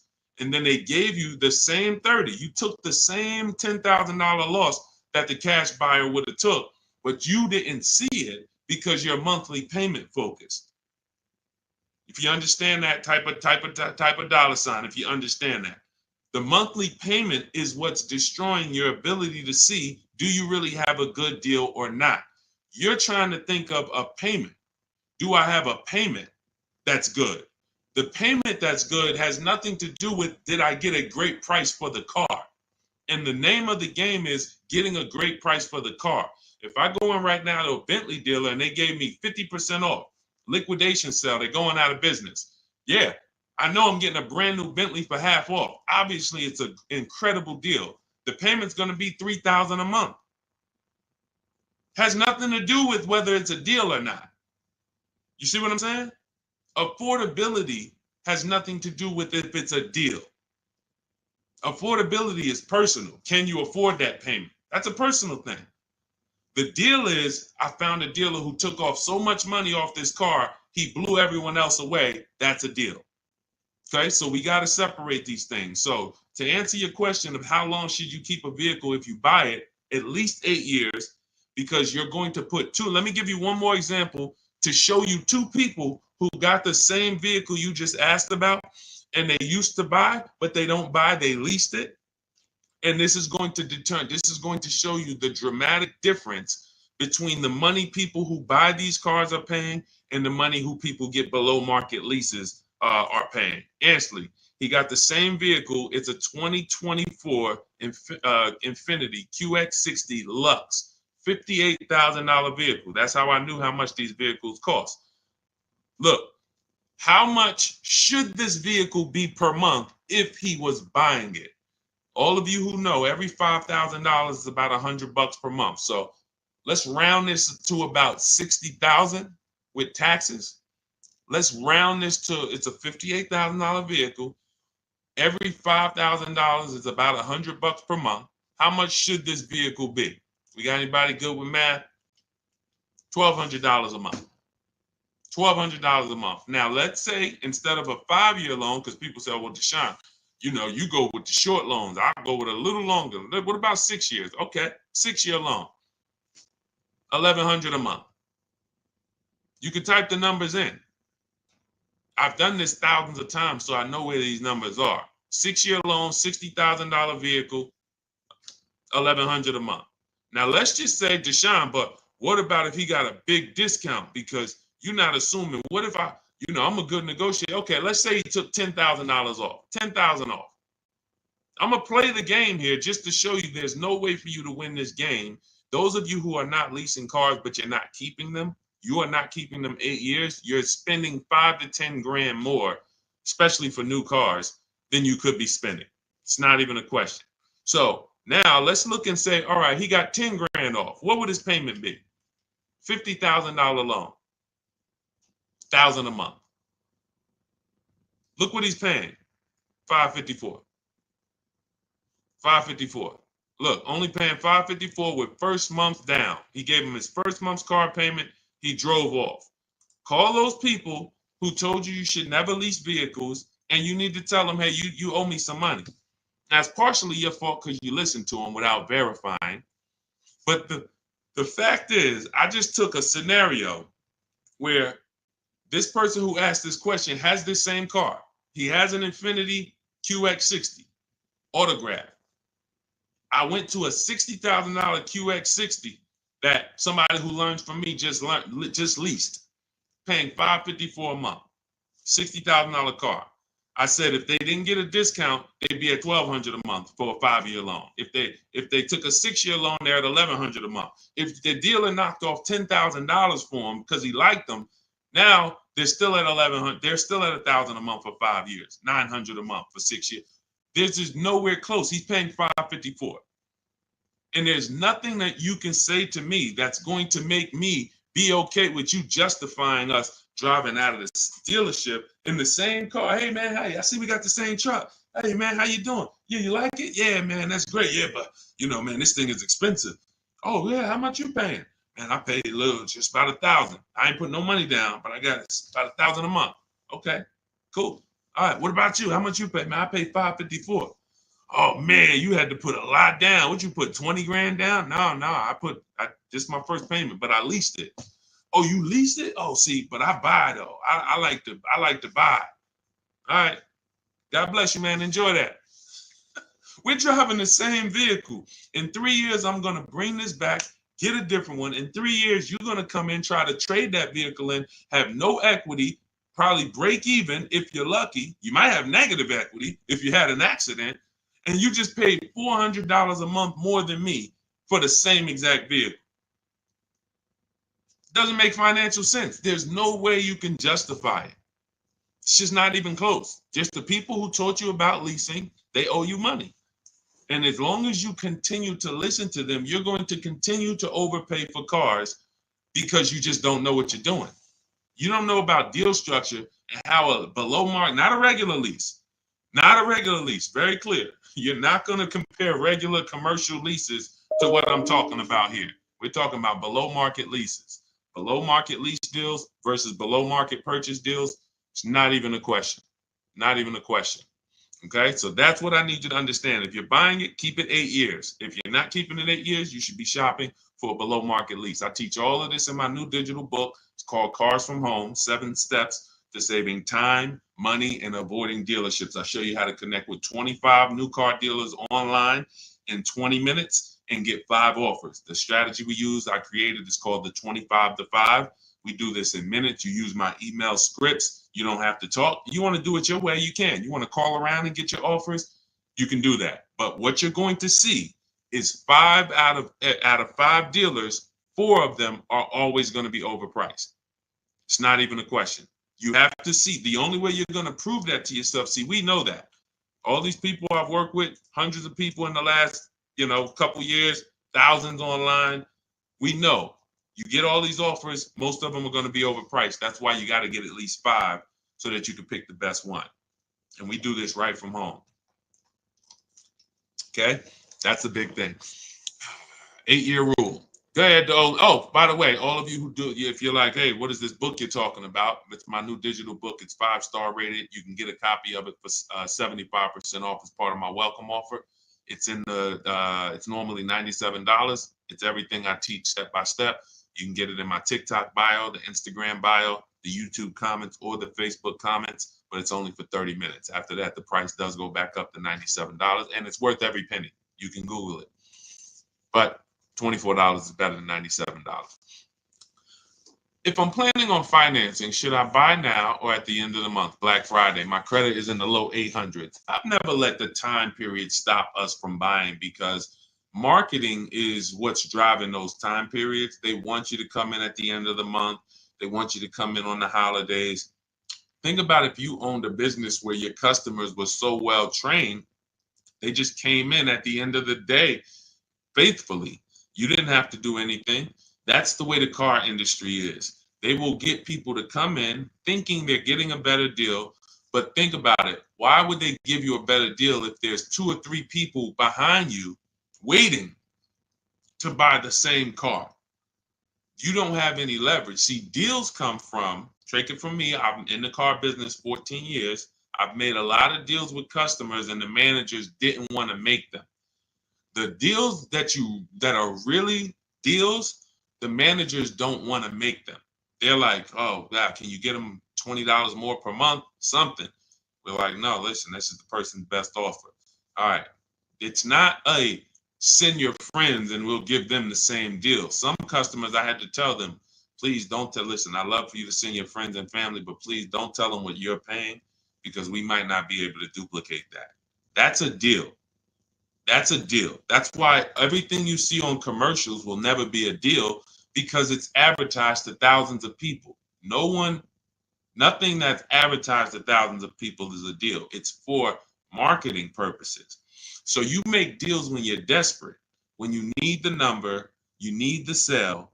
You don't make it when it's 80 people in your showroom and there's clowns and there's donuts and everybody's ringing the bell and everybody's like, hey, listen, Mr. Customer, if you don't want it, listen, all due respect, I have 2 people waiting. They've been waiting over here. We can't. Does that make you more or less likely to get a deal? That type of pressure.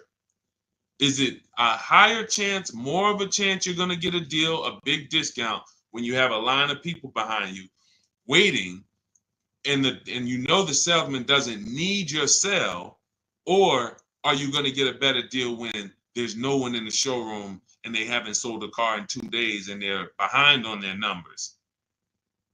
It's clear. The deal comes when they're desperate. So how do we create that? We position ourselves. In my book, I teach you how to get into the market, which means you make contact with dealers and you let them know this is my as soon as date. I can buy a car as soon as today, but I don't need a car until the end of January. So once you have your as soon as and your no later than date, that creates the leverage you need to be positioned with dealers. I'm talking about for new cars and leases. Used cars, we have a different strategy. Once you're positioned, now when they need a deal, you're the one they're looking at. See, everyone that's buying today, tomorrow are desperate people with no strategy. So they're going into the dealerships with desperate energy trying to negotiate their best deal. You have to let the car dealers get those people out the way because those people are right there, the low-hanging fruit, and they're going to sell those people cars first. But then in 2-3 days, a week, they're going to look around and see they haven't sold a car today and see that they have to go, okay, man, I'm behind on our numbers. We're behind on our numbers. We don't actually hit our numbers at the end of the month, every month, like they make you think. Every single month, the last 2 days, 3 days, car dealers just want to hit their numbers. No, this is just too predictable. Think about this. That doesn't make sense. Because it's no way you just casually every single month need a couple more deals at the end. Some people hit their numbers 3 days before the month ends. Some people hit their numbers and blast through them. And some people can see we're already short. We are supposed to sell 250 new cars and we're only at 75 and it's the 10th of the month. We're behind. That's how you are tracking your numbers. You're not looking at the end of the month saying, oh, come on in. But you know that you're going to get a rush of people who've been programmed to come into the car dealerships the last week of the month thinking they're in some way getting a better deal. So what you do is you get positioned. You have those 2 dates. Every single dealer you connect with, you're letting them know the 2 dates so that when they're looking around on the 8th of the month or the 12th of the month and they need a deal, your deal is the one they call. Hey, listen, is that guy still in the market? I know we couldn't get to his number last week. Call. Hey, can you see if we can make a deal with him now?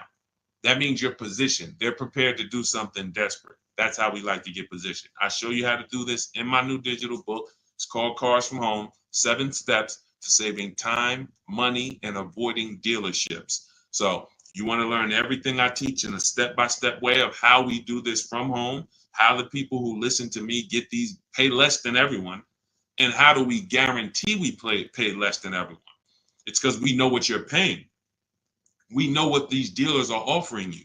So we know we paid less because we see the entire market. So you can get a copy for 75% off. That's my welcome offer to you. It's normally $97. But if you go to my TikTok bio, my Instagram bio, click those links, or click the link in my YouTube or Facebook comments, you can activate your 75% off. But it's only for 30 minutes. After that, the price is $97.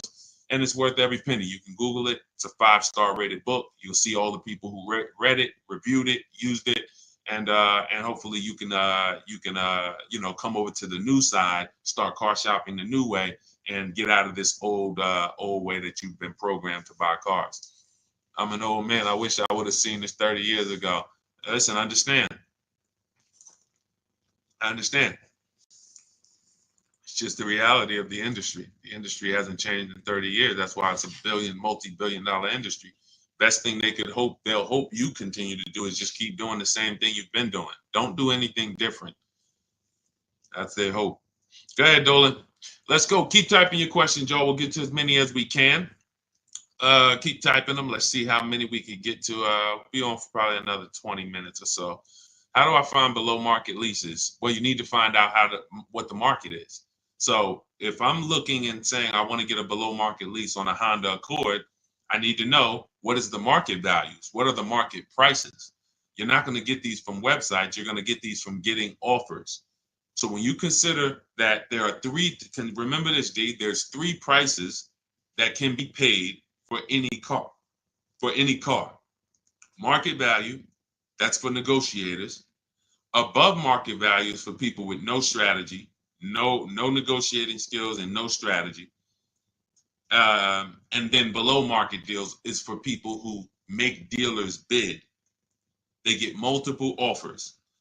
So why do we say that a negotiator is going to get market value deals? So let's take somebody who's one of these, like your uncle. You know, we all got the uncle. Who has the uncle? Hit the like button if you have the uncle or the family member that whenever you buy a car, hey, call him, call Uncle Joe. Doesn't have to be an uncle. It could be just somebody, it could be a woman, doesn't matter. But you got that one person that everybody calls when they need a car. These are typically the people who are going to get market value. And I'm going to tell you why. There's no guarantee that they actually, when we make the deal, they can't guarantee that they couldn't have got a better price. What is that? So let's say you call this person, they get the deal done. If I went to them and I said, hey, would you bet me $1,000 that I couldn't have got a better deal than one you got? They're going to say, no, I wouldn't want to take that bet. So why wouldn't they? This is the negotiator of the family. Why wouldn't they want to take the bet?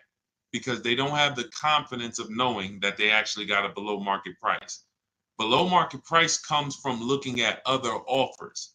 How do you know when you bought your 75-inch TV that you got a good price on it? Well, you saw other 75-inch TVs, right? Type right if this is starting to click. You saw other 75-inch TVs. You get what I'm saying? If you were buying a spaghetti sauce, how do you know when you went into the supermarket, you saw it for $2.99? How did you know that's the best price? Well, because the other supermarket had it for $4.99, or it's normally $5.99. Now it's on sale. You have to know what you're comparing it to understand if you're getting a deal. And that's why going into dealers and negotiating, you have nothing to compare it to. You're comparing it to what one deal, and here's what you got to understand. ShopRite, Pathmark, Stop and Shop, all have different prices for the exact same item. That's exactly how dealerships are. Thanks, Ruben. Shout out to the sharers. I see you shared the broadcast. Thank you. When you see that all of these dealers, Nissan dealers, have different prices. Deshone, I want to get a Nissan Sentra. Okay, every dealership sells the Nissan Sentra at a different price. Every dealer sells their Honda Civic at a different price. Some dealers are not going to discount. Some dealers are going to charge you more than list price. Some dealers are going to take off $2,000, never tell you about the rebate that they had. Some dealers are going to take off the rebate and the $2,000. This is how it is.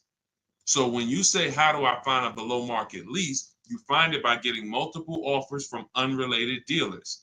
We have a strategy we call the 25 to 5 because our goal is to get 5 offers. We're going to get 5 offers before we make a decision on a new car, a used car, or a lease. We're going to see 5 options. So now, once we see those options, you're going to see that there's going to be a major difference between your best offer and your lowest offer. And your highest offer. Look at Teddy. Teddy got his BMW, $73,000 BMW. His best offer came back at $856 a month. His highest offer came back at $1123 a month. Same vehicle. His local dealer, his closest dealer, was charging him $986 a month. He's paying $856. So he's able to guarantee he got the below market deal because he sees the other offers. When I said he sees what you're paying, when I say people who don't use our system, we know we're paying less than you because we see what you're paying. We see the monthly payments the dealers that you're buying from are offering us that we're not taking. So that's how you get a below market deal. You must look at the market. And we have, frankly, the best system for doing that. That's what we're known for, is create everything we do as a bid. When we don't trade our cars in, we get online bids. We don't get a lease from our credit union. A loan from our credit union. We get bids from multiple credit unions and multiple banks. We don't buy a car and go and negotiate. We get bids from multiple dealers who have the same car, and then we pick the best option. This is Cars from Home, okay? And the name of my digital book is Cars from Home, 7 Steps to Saving Time, Money, and Avoiding Dealerships. It's the entire blueprint on step-by-step below market deals, step-by-step below market lease deals, finance deals, high mileage driving strategies. Everything is in there in a step-by-step way. So you can get a copy of it for 75% off for the next 30 minutes. Just head to my TikTok bio, my Instagram bio, the YouTube comments, or the Facebook comments. It's normally $97. But as long as you get there before the 30-minute timer hits 0, you got a copy for $24. And it'll be in your inbox in literally minutes. After you get it, make sure you screenshot, save the thank you page, because the book is on there. I also email you a copy. But sometimes you type your email wrong, and we're not able to send the book. So you'll have my support team's email. If that book is not in your inbox in 5-10 minutes, send an email to my support team so that we can get you your book. All right. But that's the playbook. You got to see multiple offers, or there's no way for you to know that you got a below market deal. All right. Go ahead, Dolan. Next question. Great question, D. What's up, Moni? Does your advertisement regarding EVs also apply to hybrid vehicles, as I'm considering one for purchase? I would say anything that's going to affect being that electric vehicle market, I would be very hesitant on buying right now. You just don't know where the market's going to be in 6 months. They might end up having to give so many rebates on those vehicles. It makes more sense for you to wait, even if you just see where it goes. If a market is tumbling, you don't want to buy while the market's tumbling. You don't. You want to try to see a bottom, because if you buy and you're still sick, somebody came on after I made that video about selling your electric cars. Somebody came on the video, I pinned it, and they said, I sold my car a month ago. I ran the numbers again today to see what it's worth. I would have lost another $5,000 if I waited. lost $5,000 in a month.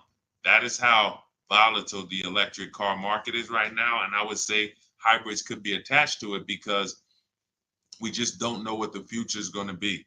So if they're going to kind of, if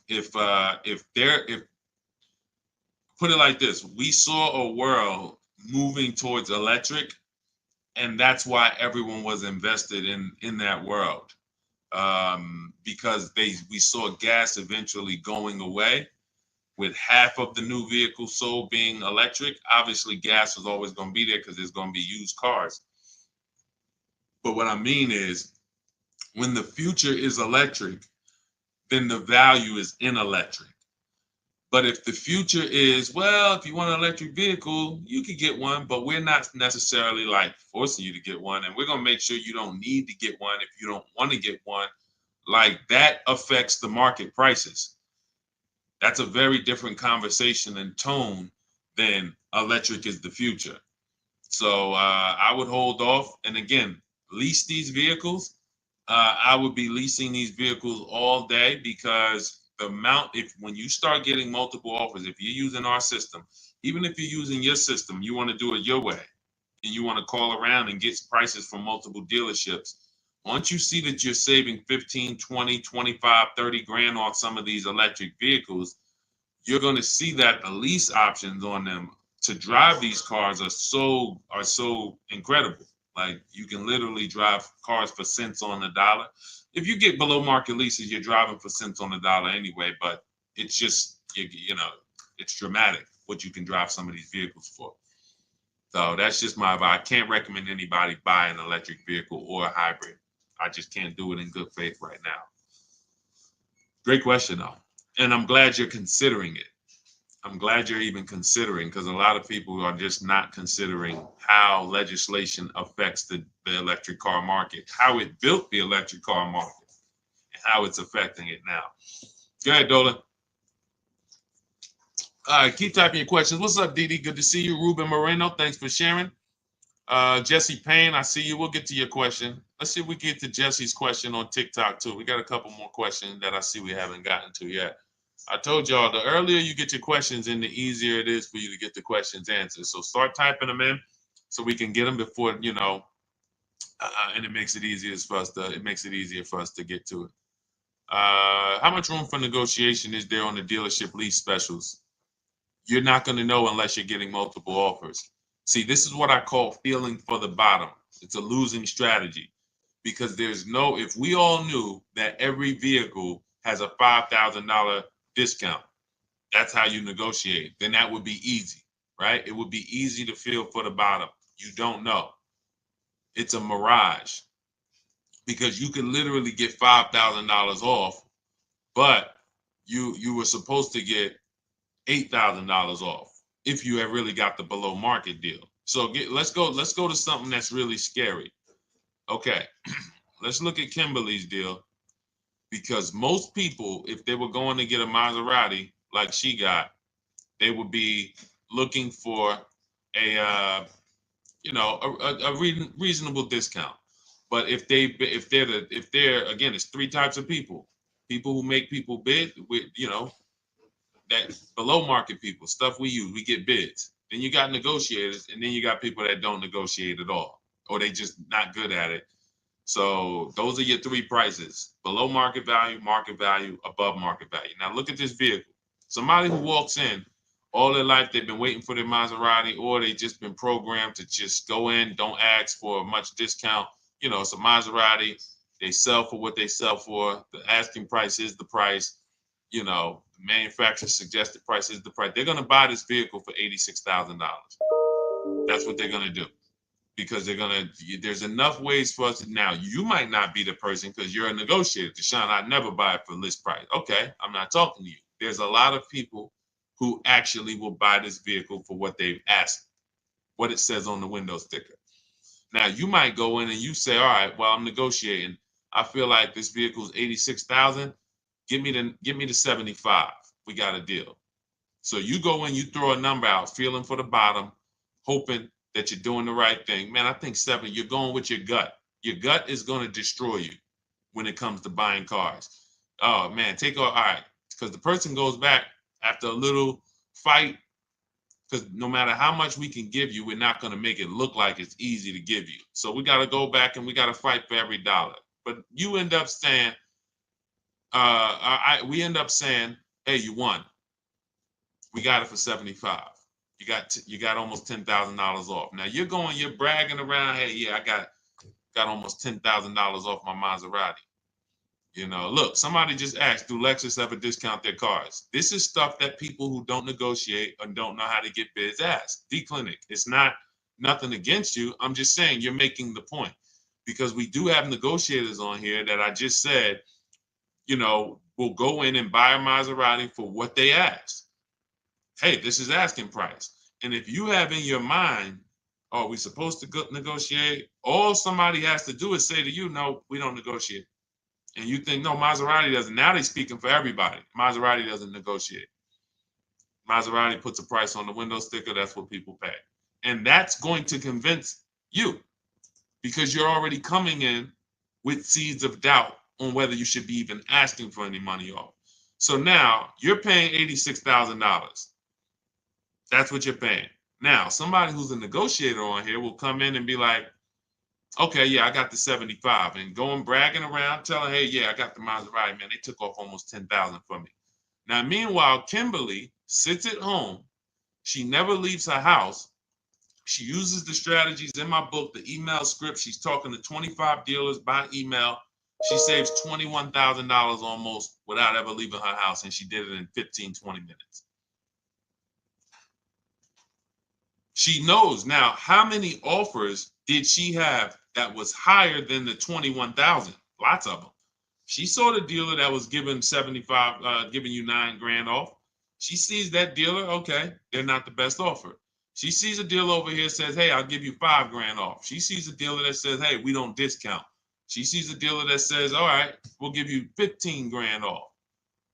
But you know, similar to how I answered the last question, that you got the below market deal when you have other offers you're reviewing. That is what's destroying. That's the reason for your buyer's remorse. That's the reason. And hit the like button if you understand, if this is clicking.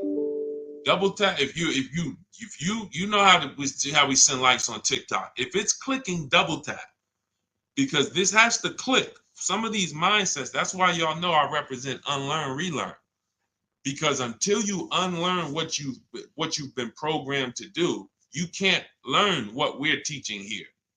You have too many ideas. You got to drop those ideas, unlearn the stuff that's garbage, that really you never even studied it, something that was passed on to you, and you just picked it up. So this is the reason why you actually need to get multiple offers, because if you don't, now you're just feeling for the bottom. And if you feel for the bottom and you get 7,000 off, but the real bottom was 20,000 off, you lost. And people will say, well, I'd rather not know. I'd rather know. See, those are the people. If you're like, well, listen, if I don't know, what I don't know can't hurt me. That's not true. You don't know that this car you got, you should have had $15,000 more discount. That actually does hurt you, unless you're Bill Gates. That hurts you. You don't know it, and it hurts you. $15,000 plus interest and taxes could have been in your bank account, but you gave it to the car because you didn't know that you should be shopping multiple offers. And we have the best system for doing that. So those of you who like to share, listen, why is the book called Cars from Home? 7 Steps to Saving Time, Money, and Avoiding Dealerships. It's a digital book, so you'll have it in your inbox in 3 minutes. Why is it called Cars from Home? 90% of what we do is right in our living room.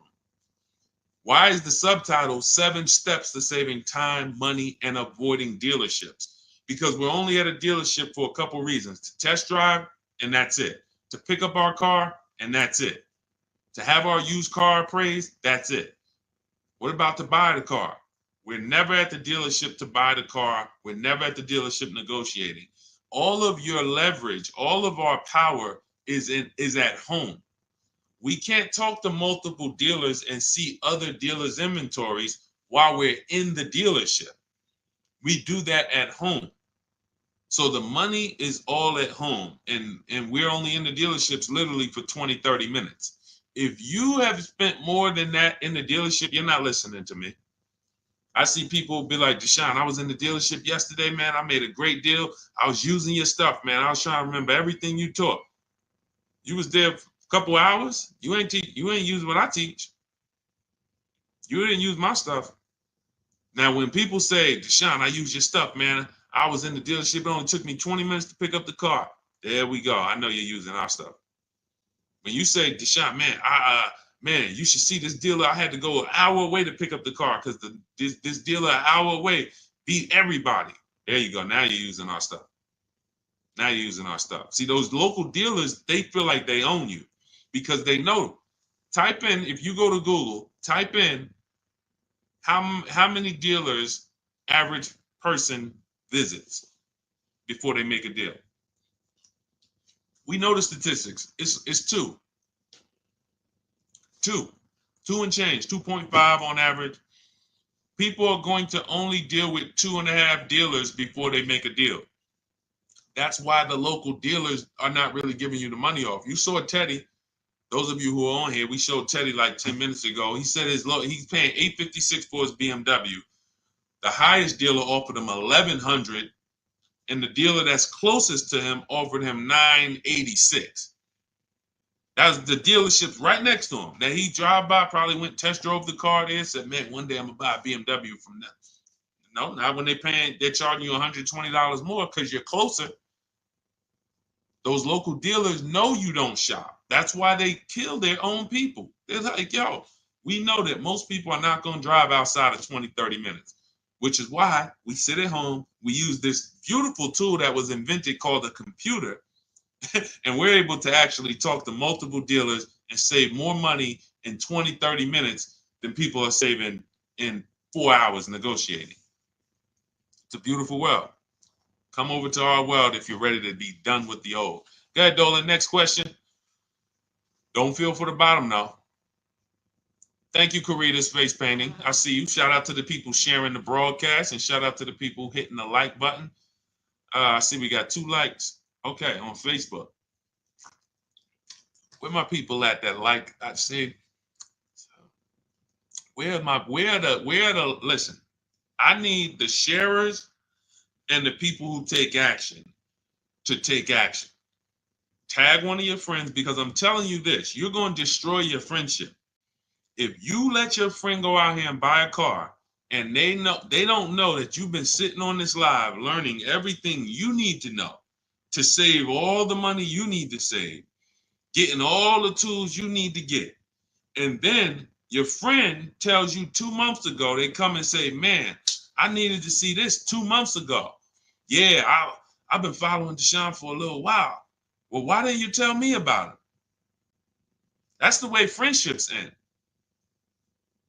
Once people see this, man, I bought this car. I wish I would have known. I would have left. Man, I went in and I only got one offer, man. I thought they was overcharging me. Why you didn't tell me about this guy, Deshone? Listen, that's your friendship on the line. Money. So what you're saying is you won't know the bottom until you really dig in, like in your book. No, you won't know the bottom until you get multiple offers. That's it. That's how you know the bottom. We get at least 5 offers. That's why our strategy I created is called the 25 to 5. We're connecting with 25 dealers online. It's going to take us about 20 minutes. This is for new cars and leases. With used cars, we use a different strategy because we use the marketplaces. But with new cars and leases, we use the 25 to 5. We're going to connect with 25 dealers to get 5 offers. And another great thing about connecting with 25 dealers is most dealers, when you walk into two dealers, what are the chances they're going to have what you want? Who's been at a dealer and they said, we don't have that color or we don't have that trim level? Who's been at a dealer, your closest dealer, and you're like, hey, I'm looking for this. And they said, well, we don't have one of those. We can locate it. They say, hey, we could get it from our competitor's inventory. So that's all we're doing. When you sit at home, you're talking to the competitors. That's when you're dangerous. Thanks, Junebug. Shout out to the sharers. When you're talking to their competitors, that's when you are dangerous. Because not only are you when I'm shopping for a vehicle and I'm shopping offers right now for a vehicle, when a dealer says to me, we can locate this vehicle, we don't have one, I am not going to answer that because I know I'm already talking to the people that you see has the vehicle. I'm already communicating with them by email, so they're not going to give it to you.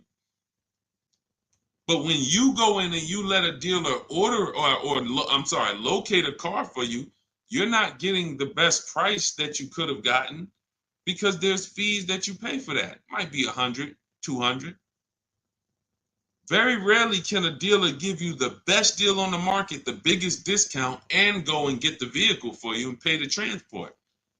So when we're connecting with 25 dealers online, we're actually cutting through all the garbage. And out of that 25 dealers, most likely 10 are going to have a vehicle that matches. So we don't have to hear, oh, I don't have it, I don't have it, I don't have it. It's just numbers. It's easy, it's fun, it empowers you, and that's how you know the bottom. You know the bottom by getting multiple offers. Within 100 miles, I know all the offers on this Infiniti truck. Within 100 miles, I know all the offers on this Range Rover. I know who has one. I know what they're going to offer me for. In my book, I have a calculator that you put all the offers in that we created, and it spits out the counter offers that you should send them. I've done all of that, and I know I got the bottom price because I know the market. You can't pay paying below market price is reserved for people who know the market. And I teach you in minutes how to know the used car market, how to know the market on this new car, on this lease. It's a beautiful, it's called empowerment. So those of you who are like, listen, I'm done with this old way, Deshone. What is this book? This is my new digital book, Cars from Home, 7 Steps to Saving Time, Money, and Avoiding Dealerships. You can get a copy for 75% off. It's my welcome offer to you, but it's only for 30 minutes. Once that 30 minutes is up, the price is $97, and it's worth every penny. So if you want the 30-minute special, 75% off, go to my TikTok bio, my Instagram bio, the YouTube comments, or the Facebook comments. Click those links and grab your book for 75% off. Now, as soon as you pay, screenshot the thank you page, because that's going to have my support team's email. Some of you typing fast. You're like, Deshone, I only got 2 minutes left. You type your email wrong, and then we can't email your book to an incorrect email. So make sure you have my support team's email just in case your book isn't there in the next 5-10 minutes. Okay, go ahead, Dolan.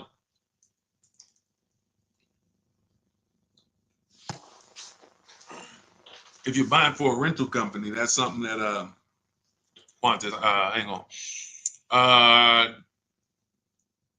Divine One, could you turn it back in the wait, hold on, Divine One. Could you turn it back in if you reach the miles before it's time for you to turn it back in? No, because you have payments that are due.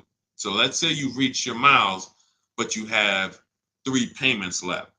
If you turn that lease in, those 3 payments are due. They get billed to you. So this is why when they call you and they say we can get you out of your lease early, come on in, 99.9% of the time they're lying. Now, it's not a full lie because they can get you out of your lease early, but all you're doing is transferring that old baggage to your next lease. So what you want to do is you want to see, this is the same thing with negative equity. So what you want to see is, can you sell the vehicle? First thing you want to do is decide, are you leasing again? So are you keeping your next car for more than 8 years? If you are, then buy it. If you're not, then you should be shopping for another lease. Now, here's the problem. Sometimes people who incorrectly structure their leases, when it don't get the mileage they need, they're like, well, I'm just going to buy something because I don't like the lease because I went over miles. You don't blame the lease for something that you and the salesman should have done. I would never take a 12,000 mile a year lease knowing I needed 15,000 and then blame the lease when I got mileage penalties. The solution is get the mileage that you need. Here's an example. Look at Jen's deal. Jen leased a CRV hybrid, Honda CRV hybrid, about a $40,000 vehicle, 39,000 and change. So when she got a 512 payment, her best offer from home, 512, no money down. Now, we always shop our lease offers with 12,000 miles per year. 12,000 miles per year, first month's payment only, due at signing. We put the taxes and fees into the payment when we get our offers. Now, once she makes her deal at 512 a month, that's a 1.3% lease deal. Some of you know the 1% rule, which is if you get a lease under 1%, that means you stole the car. Between 1% and 1.5% is a deal. So she gets a 1.3% lease deal. Now she adjusts the mileage from 12,000 per year to 18,000 per year. So instead of 512 a month, her final deal is 563 a month, and she gets to drive 18,000 miles per year. She gets the mileage that she needs, and she's still paying thousands less than had she purchased the vehicle. And she doesn't have to worry about depreciation and negative equity. So that's how you get the mileage you need.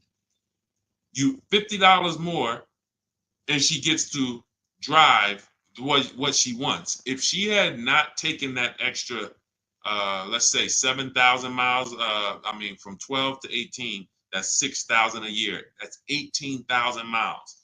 So 18,000 miles, has she not bought her mileage, 18,000 times 25 cents, she would have paid 4,500. She would have paid 4,500 plus tax on the penalties. So now for $50 more for 36 months, she pays 1,800. This is why you get your mileage before you sign the contract. When you take the penalty, you're paying 2 to 3 times more than you could have paid if you had built the mileage in early. That's the name of the game. So what you should do is see if you could sell the lease.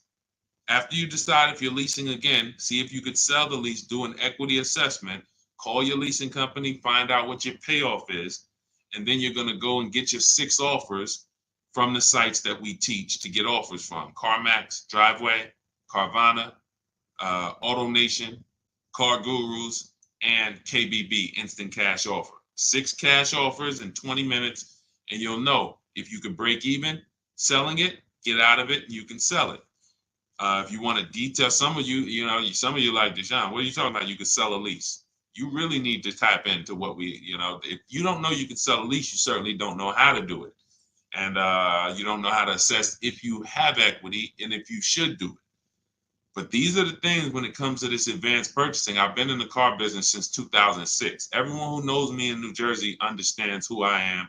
And before I came to the internet, if people called me for a deal, they knew what they were getting. People knew, call Deshone, because I am committed to the real aspects of getting below market deals, and I have been for a very long time, even before I came to the internet. So in my digital book, Cars from Home, 7 Steps to Saving Time, Money, and Avoiding Dealerships, you'll have everything I teach in a step-by-step way that you can reference over and over again for leases, for purchases, for new cars, used cars, all below market deals. Because again, the way we teach, we're getting you to see the market, getting bids, seeing multiple options so that you know you got the lowest price. You have to see the market first, know how to get to the market price before you know you pay below market value. And that's everything we teach. That's for loans, that's for leases, that's for selling cars. We don't trade. So everything is in my book in a step-by-step way. And it's normally $97. You can get a copy for $24, but only for 30 minutes. That's my welcome offer. You can go to my TikTok bio, my Instagram bio, the YouTube comments, or the Facebook comments to activate your 75% off link. You'll get the book for $24 as long as you get there before 30 minutes. But after you get it, save the thank you page, because that's my support team's email. Just in case you type your email in incorrectly, if you don't see that book in 5-10 minutes, send our team an email. We'll make sure we get it out to you. So also, as soon as you pay, the book is right there on the thank you page. It says click below to open your book. So you could open it right then and there, save it to your phone, save it to your computer. But use this. Make sure you send me your deals. Every time you get a car, send them into the show so we can actually bring them into the show. You become a part of the constant testimonials that we talk about. And thank you to everyone who's taken the time to review the book on goodreads.com. We wouldn't be able to be there without you guys. So thank you. Go get your book, and I'll see you on the next stream. Keep unlearning so that you can relearn. God bless you.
All right. Welcome to Car Shopping Questions and Answers. I'm your host, Deshone the Auto Advisor. Feel free to type in your car shopping questions. I want to make sure you have what you need to pay less than everyone else in this market, any market. It doesn't matter. We're live on Facebook, Instagram, TikTok, and YouTube. Thank you to those who share the show. Thank you for those who tag somebody, everyone who's spreading this message. Thank you to those who are double tapping the screen and hitting the like button. We appreciate you. We have a lot of questions coming in, so we're going to get them started. This whole broadcast will be sponsored by my new digital book. It's called Cars from Home, 7 Steps to Saving Time, Money, and Avoiding Dealers. You can actually get a copy of it for 75% off. It's normally $97. That's going to be the total do-it-yourself blueprint to get in below market deals. It's 5-star rated. And I want to make sure as part of my welcome offer, you can get a copy for 75% off. It's in my TikTok bio, my Instagram bio, the Facebook comments, or the YouTube comments. So go get your copy. It's for the next 30 minutes. That's my welcome offer to you. And let's get the show started. I think somebody was asking about a Duramax diesel.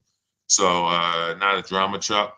But if the first thing you want to decide is should you be buying or leasing it? It's impossible to get a good deal if you were supposed to lease. Now, who was taught never to lease? Be honest. Type me if you were taught never to lease.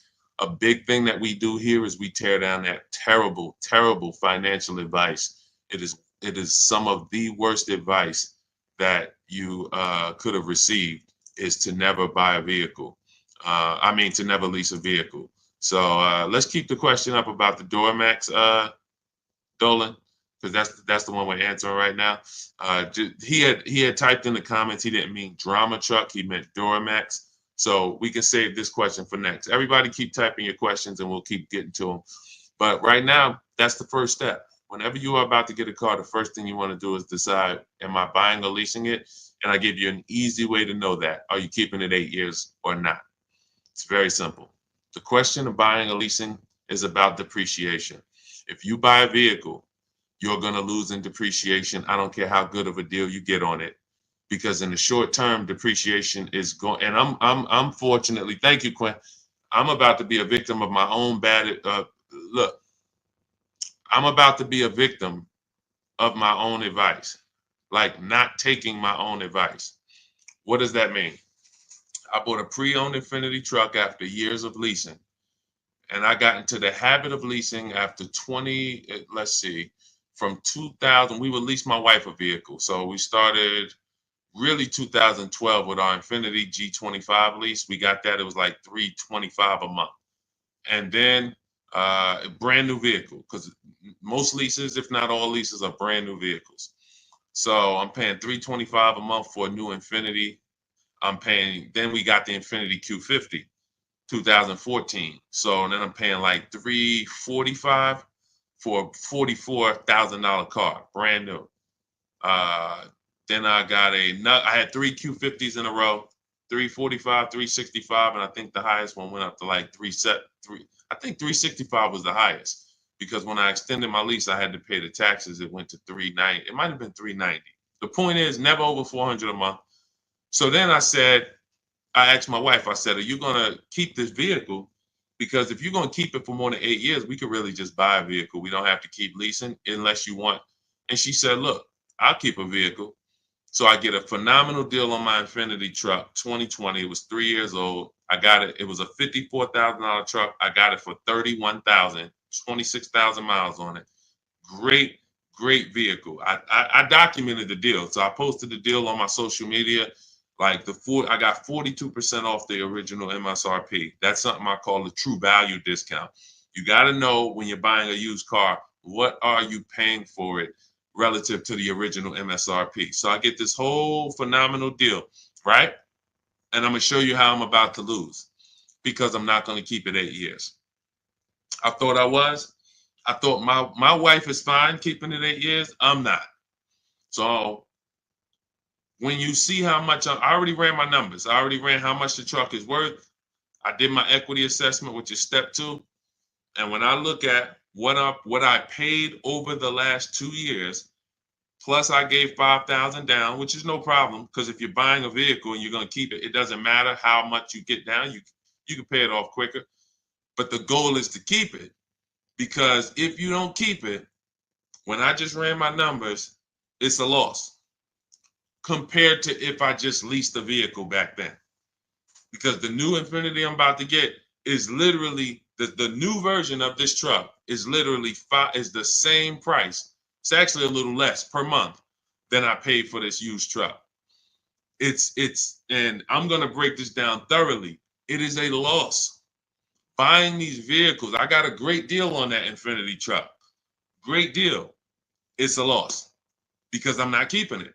So the depreciation killed the deal.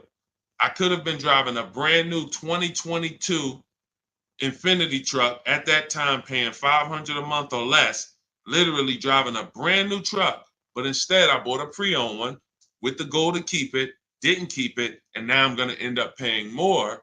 When I sell that, I would have lost more than just me driving a brand new truck. And I know this because I have literally leased for the last 15 years. So that's how much the 8-year rule matters. You have to ask yourself, how many years am I keeping the vehicle? If you're not keeping it 8 years, you should not be buying it. It does not matter what type of deal you get. Now, you do need to get a below market lease deal, which is what we talk about here. That's what we do. You can't just go in and pay any lease, sign any lease. You guys can hear that the prices for the leases that I was talking about were not normal prices you see on commercials. So that's not what we're comparing it to. You got to get below market leases, and we get them. That's all we get. But yeah, that's the first thing you want to ask yourself. How many years am I keeping the vehicle? Let's see. I see we got a lot of comments coming in. You're actually in a lease now. Leasing is going to be the best thing for most people. I could already tell. Unless you're keeping a vehicle, not everyone is really into the discipline of keeping a vehicle for more than 8 years. There's a lot of you that are, and you are the ones who should be buying. The rest of the people, you're just losing thousands. And again, once I sell this truck and show you the numbers, you're going to see how much I paid to drive a used vehicle when I could have just been staying with my leases the same way I was since 2012, driving brand new vehicle. I changed the tires, had to change the tires on this vehicle. I put brand new tires on it. That's all stuff I never would have had to do with leases. So I really spent more, even more than I would have had to drive but again, that's the best example of the 8-year rule. Even the person who created it is you break it, you lose. Go ahead, Dolan. Let's get to a lot more questions. I want to purchase a brand new Jeep Grand Cherokee L, and I want to pay cash. How do I go about it? You need to get multiple offers. You want to do it your way? You can call around. You need to get at least 5 offers, because the prices for Jeeps, the prices for any vehicle is going to be major differences from dealer to dealer. This is Raphael. She got a Jeep Grand Cherokee. No money down. She's paying $549 a month. There are people who are paying $700 for this exact same truck that she has. Zafrina got a Jeep. She leased it. She leased it for $579 a month, $65,000 Jeep. There's people, this is a $65,000 Jeep, so there's probably people paying $1,100 a month for the same Jeep. That's how different the prices are. It's not a matter of, I always say it's like spaghetti sauce in the grocery store. When you walk into one grocery store, you'll see Prego $6.99. Then you go into another store, you'll see Prego $4.99. You go into another store, you see Prego on sale for $2.99. It's the exact same product. There's nothing different. Exact same product. It's just where you're buying it from has a special offer or a different offer. That's how Nissan dealers are. That's how Jeep dealers are. One Jeep dealer is not going to discount. One Jeep dealer is going to take off $2,000 if you negotiate. One Jeep dealer is going to take off $3,000 and give you the rebates that you didn't know were there. You're going to save like $7,000 off or $10,000 off. It's that different. So the best thing you could do is to first decide if you're keeping the vehicle 8 years, because if you're not and you buy it, you're going to get killed. You're going to waste a ton of money buying a brand new Jeep because it's going to depreciate so fast. You're going to lose 20% the first year. So if you're not keeping this vehicle 8 years, the absolute worst thing you could do is to purchase it. And then once you decide whether you should be purchasing or leasing, it's a matter of getting 5 offers to make sure you get the below market offers. We do all of this online by email. Takes us literally minutes.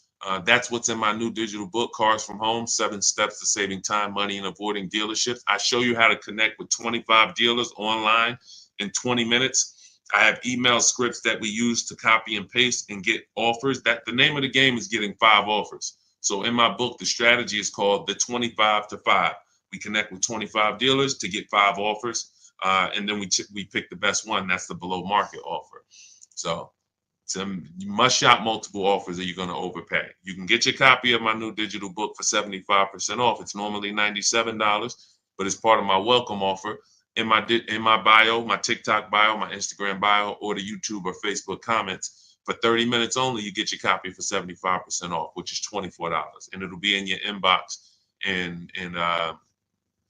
2 minutes, 3 minutes. You'll be able to have these steps for the rest of your life. It's like what 50 said about bottled water. Yeah. It just depends on where you're buying from. The same product, when you go to a hotel, the same bottled water that's $1 in the supermarket is $3. You go to a hotel in Dubai, the same bottled water that's $2 in the supermarket is $11 or $14. It just depends on where you're buying from. That's the way it is with cars. And once you grasp that, once you get that, you're off to the races. You'll understand why people like us, like Zafrina, like Pierre, like Teddy with his BMW, got a ridiculous amount of money off of it.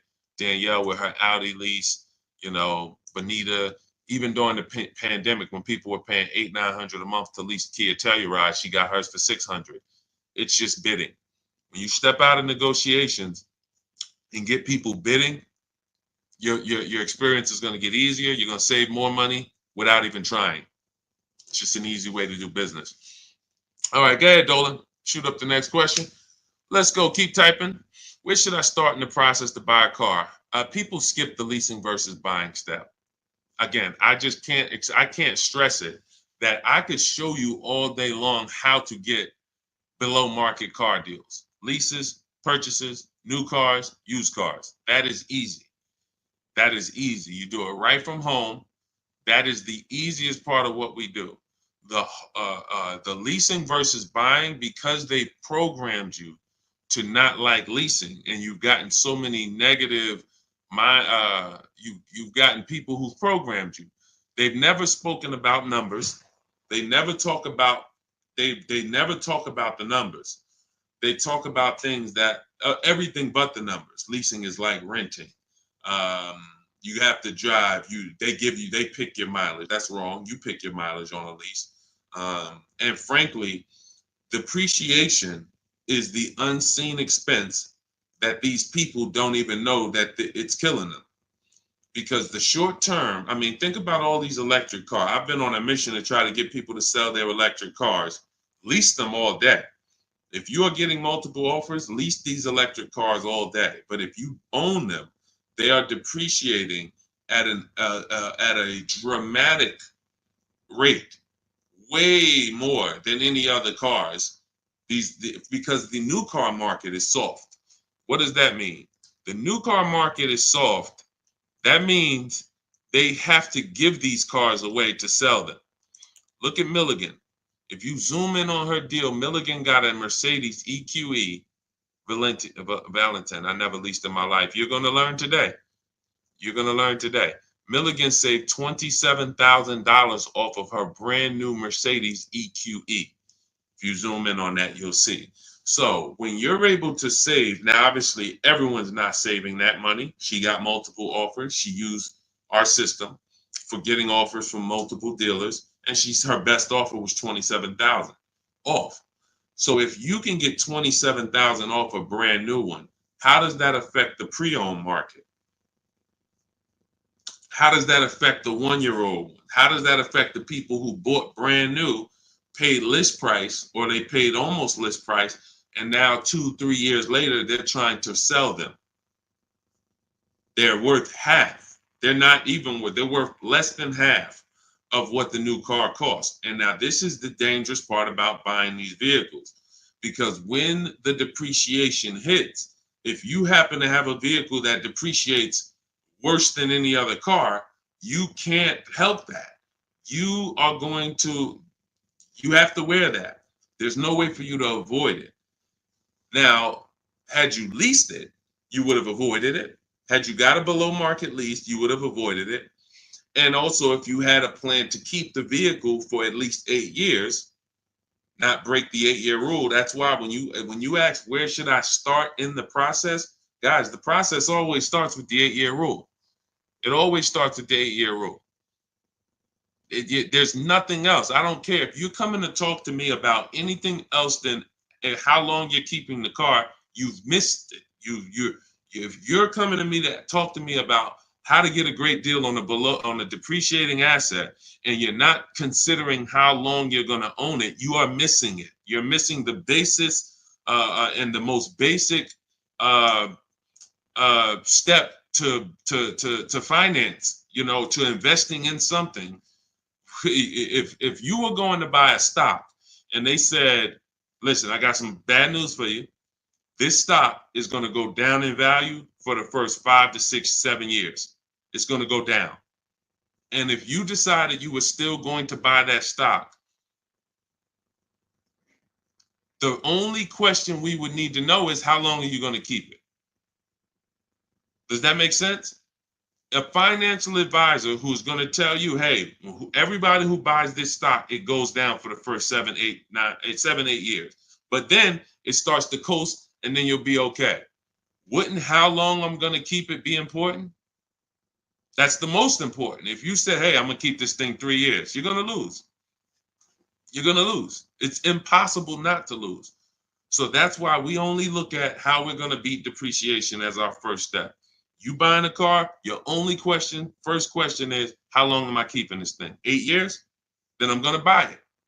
If it's not 8 years, I'm not tying up my money in it, because I'm not going to get that money back. That $5,000 I put down on my used Infiniti, I'm not getting that money back. When I sell it, it's a break even, and I literally paid X amount per month, $500 a month, and then my $5,000 down payment, though, I'm not getting that back when I sell this thing in 2 years. So that means I could have leased something, had the same payment, had the $5,000 in my bank account, and literally drove a better car. That's just it's not even close. Anyone who's listening, if you really open your eyes and open your ears, leasing versus buying in the short term is not even close. It's not even close. What you get to drive for the money that comes out of your household is not even close. Go ahead, Dolan. Tremendous C. What if you have a car you're paying for and want to lease something new and keep the old one too? Well, depends. If you have the income to support 2 car loans, then you probably can get approved. They're going to want to see that once you actually do the second credit application. They're going to look at what those payments are going to be and how much you make. And if you could afford it and you have the credit to support it, you will most likely get approved for both. But you need to have the income to support it. Okay, but yeah, there's nothing wrong with that. I just tell people, make sure you're using both cars. A lot of times we have cars sitting. Some people will say, okay, I want a new car, I'm going to lease it. And then they want to keep the old car. And I'm like, why are you keeping it? And they're like, well, it's no, is anyone going to be using it? They're like, no, not really. And I'm like, okay, well, now you just have something on your insurance. And really, there's no benefit there. You could sell it and you might could pick up a couple $1,000s. But yeah, there's nothing wrong with having both though, if you can qualify for both. What's up, Victor McLeod? Good to see you. D checking in on TikTok. Go ahead, Dolan. Shoot the next question up. If we could get people to understand leasing versus buying, like we're gonna make people very rich. And what I mean is, give you an example. Let me tell you how just understanding that will change your household. I have a friend that I met, a neighbor. He lives around me. I met him about a little over a year ago. Now he found out what I did. He found out, he found me online and he said, "Hey, I noticed." No, he had a Kia Telluride. He totaled it. His wife was in an accident, totaled the vehicle. Now he said, "Deshone, I see the stuff you teach, and we had this Kia Telluride. I'm not going to keep it 8 years." He said, I'm a shop for a lease. Now, he uses the strategy. He gets multiple offers. Got to get offers from several Kia dealerships. He does it at home, uses my system. You could do it your way. You want to call around. But if you don't want to talk, you can use my way. His best deal on his Kia Telluride is $479 a month. No money down. He got a 2024 Kia Telluride. He was paying, now some of you know if you've been on our streams before, the Kia Telluride is about a $44,000 vehicle. Let's just say 45 with taxes. Let's just round it off. How much is every $5,000 on a monthly payment? If you're new here, type the number 1. This might be your first time here. You wouldn't know the answer to this. But we may have some people who check in with us on a regular basis and they may know the answer. What's up, Kevin? Welcome. How much is every $5,000 on a car loan? Because I want to show you how much he was paying for his old Kia Telluride. Yes, good job. Soldier Dan, $100 for Countess, $100. Yes, Valentin, $100. Great job. So that's the rule of thumb you need to think of when you look at cars and you're going to purchase them and you're going to get a loan. You should be thinking at most a 5-year loan to start. You don't want to automatically assume a 6-year loan. You want to look at 5 years. 5 years, every $5,000 is about $100 per month. So you look and you say, okay, $100 per month, that's $10,000. That's a $200 a month payment. For $20,000, that's a $400 a month payment. In the case of him, he had a $45,000 Kia Telluride. That's a $900 a month payment for 5 years. Now, $900 a month for 5 years. Think about this. He went and he leased the same vehicle, in fact, a newer one, after his wife totaled it. And his best deal is $479.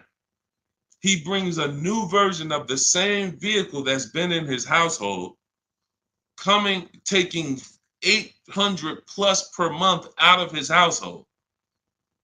$800 plus per month. Think about that. He looks outside of his door and he sees the same vehicle he's had, but it's now $479 a month instead of $800 plus a month. Do you think he's ever going to be confused about leasing versus buying again?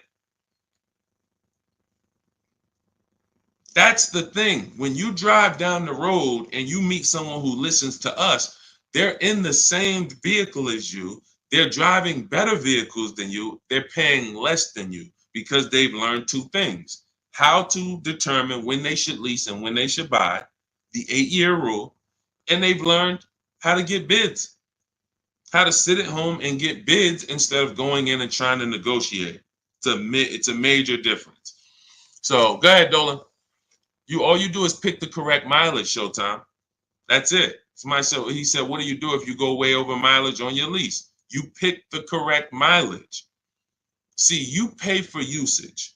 So if you bought your vehicle and you put a lot of miles on it, let's just say your vehicle today is worth $20,000. You could sell it today for $20,000. You go and you put 20,000 miles on it, that's going to make your vehicle worth a lot less because you're depreciating it much higher than the average person, much higher. So now, if you lease a vehicle and you tell the bank, I'm only going to drive 12,000 miles per year, and you make a deal with them to drive 12,000 miles per year, but you go and you drive 15,000 miles per year, then you're going to pay when you bring the vehicle back, because the deal we made, you said you were going to drive 15,000. So the name of the game with a lease is picking your mileage accurately. I don't know what gets you to pick your mileage wrong. I don't know if it's from a lack of understanding. I don't know if it's from I didn't know that I could change my miles. I don't know if it's trying to save a couple dollars because you're getting a bad lease deal and you don't see the benefit in paying more for the additional miles. But these are all bad decisions. You should be like Jen. Jen needed 18,000 miles per year on her lease. Now, Jen shops for her Honda CRV, $40,000 vehicle. She gets a deal, $512 per month. $512 per month, no money down on her Honda CRV lease. Now, she can then take that 12,000 mile a year lease, knowing she needs more, or she can do what she did. She adjusted her lease, and you can see it if you're on Instagram, YouTube, or Facebook. TikTok, you guys can't see this because I can't share the images. But she had them adjust her lease from 12,000 miles to 18,000 miles. Her payment went from $512 to $563, $50 more per month, and she can drive 18,000 miles per year for $50 a month. She can drive all she needs to drive. She doesn't have to worry about penalties or anything like that because she has structured her lease correctly. That is the name of the game. Do not take lease mileage you don't need. Don't take a less lease mileage than you need. You're just asking for a bad experience. It's a recipe for disaster. Okay, I have a 2015 Lexus. Should I sell it for 20,000? I have two cars already. It doesn't. If you can get $20,000 for a 2015 Lexus, then that's the value. God bless you. Make sure when you are selling your cars, I like when you mention sell, you throw it. We always bid out. You don't know what the item you're selling is worth until you get bids. You don't know. Whenever like example, they'll tell us to trade our phones in. Now they'll say if you trade your phone in, you can get $200 or whatever. We don't know how much we could truly get for that if we put it on the market, if we put it on eBay. Because if they're giving us $200 on trade, we could probably get $300 on eBay. We could certainly get more. You got what I'm saying? You don't get the maximum amount that your item is worth trading. So we always sell it, and it's easy because there are now big cash buyers that all they do is buy vehicles all day long. KBB Instant Cash Offer. Write these 6 sites down. Everybody who wants to do an equity, first of all, you should always be doing an equity assessment, which is finding out what is your vehicle worth on the open market if you decided you wanted to sell it. That's an equity assessment. It's similar to an appraisal. What's up, Cheryl Johnson? Good to see you, Margaret. Thanks for sharing. I see you, Margaret Cordova. Thank you for sharing. So the equivalent to, we created something called the equity assessment. It's equivalent to you getting a home appraisal. The great thing about it is it's free. It takes 20 minutes and there's no obligation. There's no obligation. So you can find out, oh, this is what my car is worth if I wanted to sell it. I don't have to sell it. So we go to AutoNation, sell my car. This is all online. CarMax, Car Gurus, Carvana, Driveway, and Kelly's Blue Book Instant Cash Offer. Now that's going to get us 6 offers. Those are some of the biggest buyers in the country. and you can see what your vehicle is worth. You assess your equity. This is step 2 in our process. So before you actually go shop for your new car, you should always be finding out what your old car is worth, because you need to know, am I going to have equity in that I could put in my bank account? Am I going to have negative equity that's going to hurt my next deal? I need to know this. That's why we do an equity assessment. What's up, Chris Hayes? But yeah, that's what you should do, Lisa. Love too. If they're going to buy your car for 20, that's great, but just make sure that you got other offers to make sure that 20 is the best. And don't use Kelly Blue Book to actually find out what your car is worth, because going on a website, typing in stuff for 30 seconds and then it's saying your car is worth 20, that's not real. In the day and age where we get cash offers, that's not real. That doesn't mean anything. You could actually just go right to Kelly Blue Book instant cash offer and see what they'll offer you cash. That's how you're going to know what your vehicle is really worth.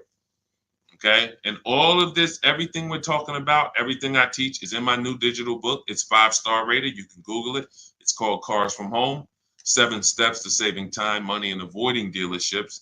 And it's the blueprint for below market deals from home. That's why our system is called Cars from Home. So you'll learn below market leases, below market purchases, below market new cars, below market new cars, how to do an equity assessment, how to do the bank bidding war so that you're not trying to hope you got the best interest rate. You want to get bids from banks so you know you got the best interest rate.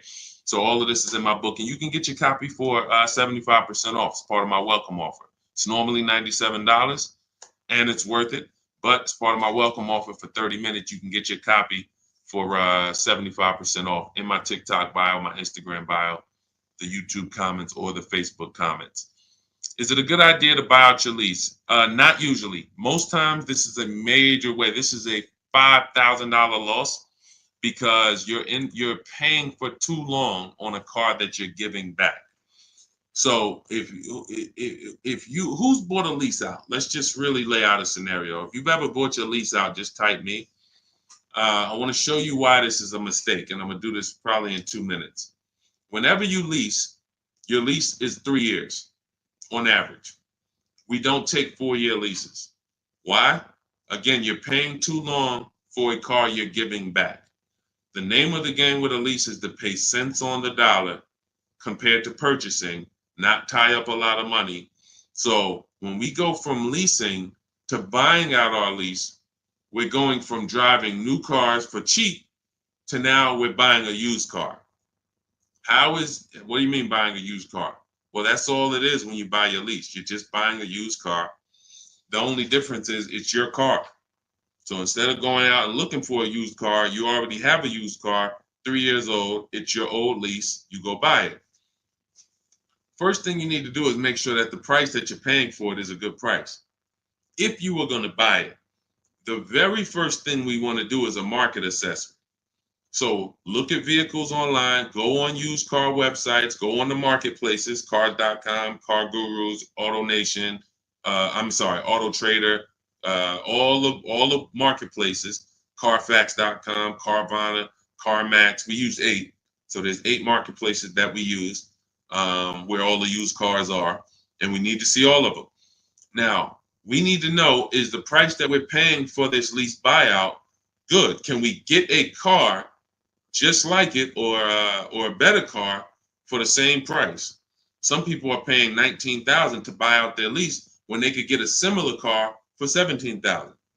So that means they're overpaying right from the jump, just overpaying for the car because their lease contract buyout price is already not a good price. Now, let's consider this. Most people who are buying out their leases, they're not paying cash. They're taking out a loan. Average loan they're going to take out is 6 years. Right now, I think if you looked and you said, if somebody jumped off in Google right now, what's the average car loan length? Average car loan in years. Somebody jump off and let us know. I guarantee it's going to be at least 71 months. I guarantee if somebody got the time to do that, come back and let us know. I guarantee. So now, if the average car loan is 71 months, let's call it 6 years. You've already leased the car for 3. Then you buy it for another 6. What's 6 plus 3, people? You've already leased the car for 3 years worth of payments.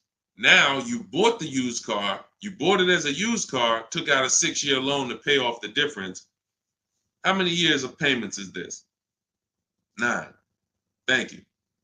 9. Who's signing up for a 9-year car loan? Anybody? Good fellas, you asked the question. You signing up for a 9-year car loan? Showtime said, not me. Who's signing up for a 9-year car loan? See what I'm saying? This is the big, see, when we're leasing, you're not putting the money in the car. When you're buying, you're paying the car off and then you're keeping it a long time. It's 2 different goals. Two very different goals. If you're gonna buy a car, you need to love it. You need to be able to say, I love this car so much, I'm gonna keep it at least 8 years. If you don't say that, you should not be buying that car, because the depreciation is going to just destroy your finances.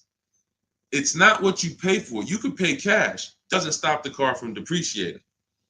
The only way to outlive the depreciation, a car is worth 40 today, and in 5 years, the car is worth 17. Literally today, the car is worth 40. 5 years from now, the car is worth 17. That is a major depreciation of money. So when we are tying up our money in an asset like that, we have to be in it for the long run. Now, if we're not going to tie up our money for the long run, then we should be leasing so that we don't put our money in the car from the start. Type $ if you understand that. Type $. If we were taught this in school, and obviously working for Mercedes for 5 years, working for General Motors for 5 years, I wouldn't know this working for General Motors, because once I went to work for Ray Katina, he made us understand we had to run our own deals. We had to work the computer. We couldn't go to the managers and get the numbers, because we were all finance managers in addition to being the salesman. So I wouldn't have understood this without working where I work. That's why most car salesmen don't understand this.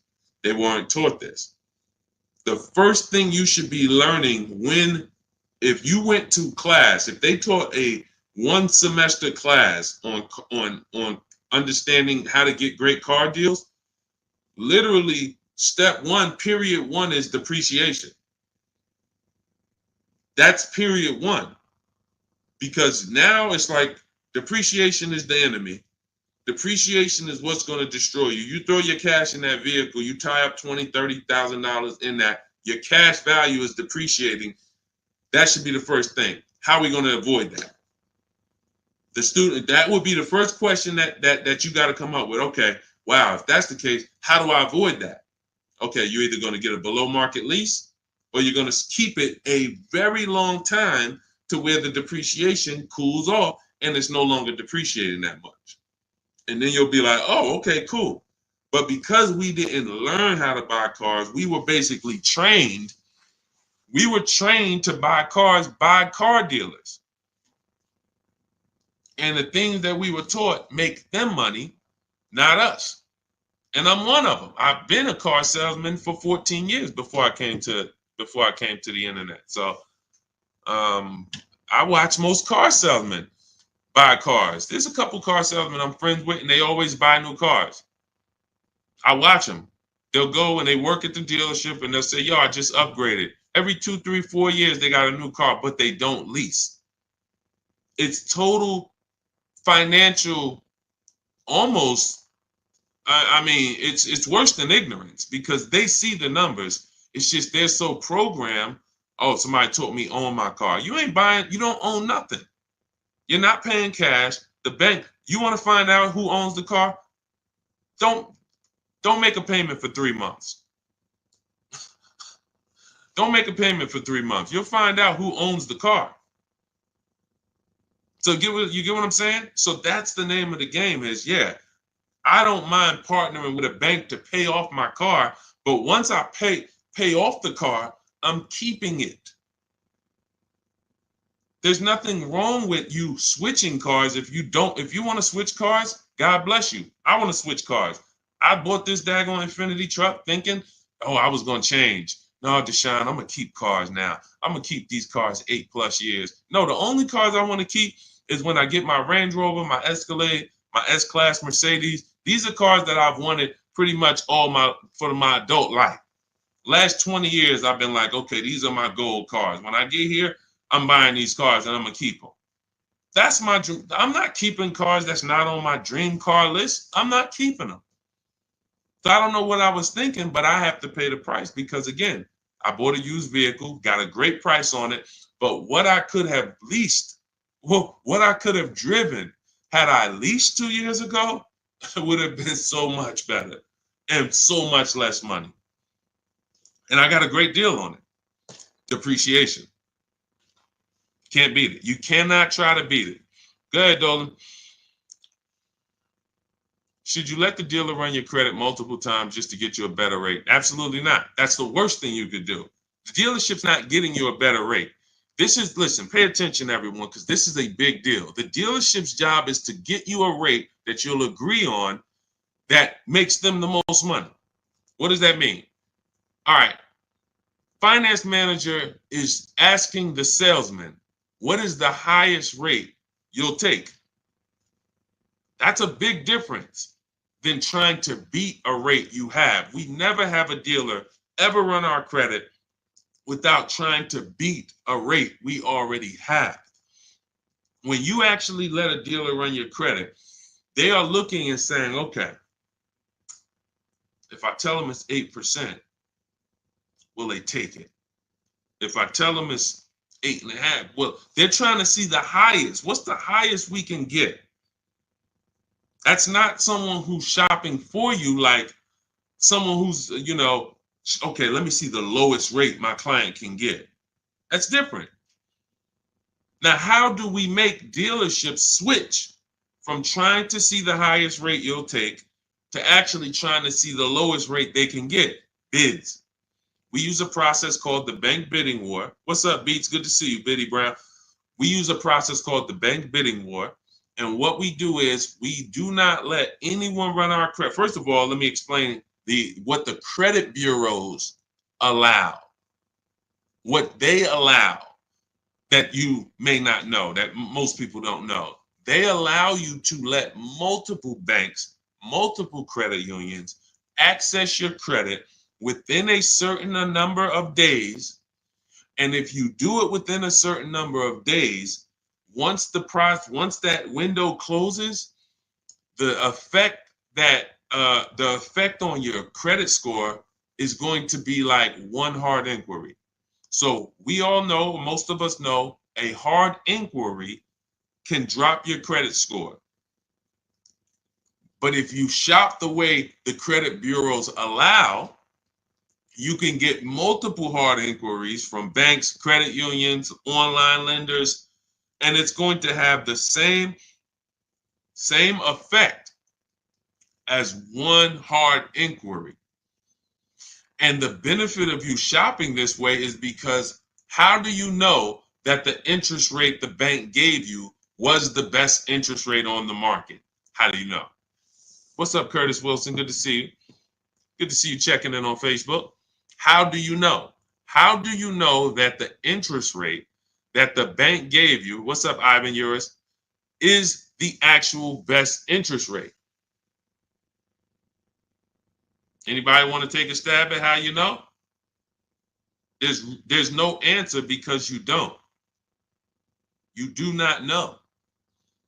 How do you know the bank, the credit union that's in 45 minutes away out in the woods wouldn't have given you a better rate? So we shop around for the rates. Now, they don't want you to know that you can shop around for the rate because the banks want you to be limited just like the dealers do.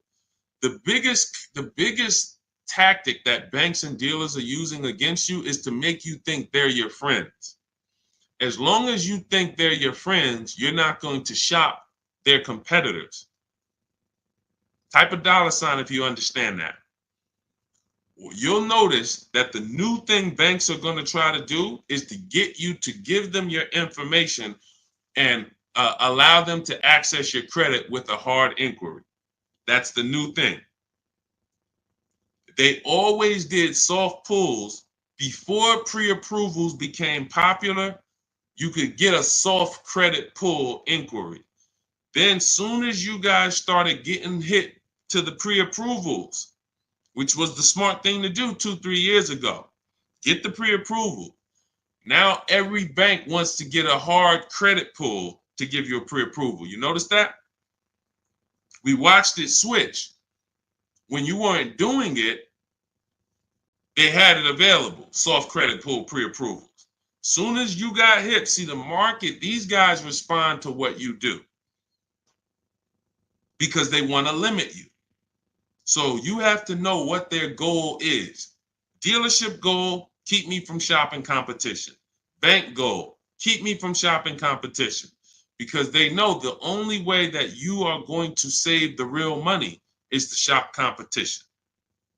So we always once we find our car, we never let anyone access our credit with a hard pull before we find a car.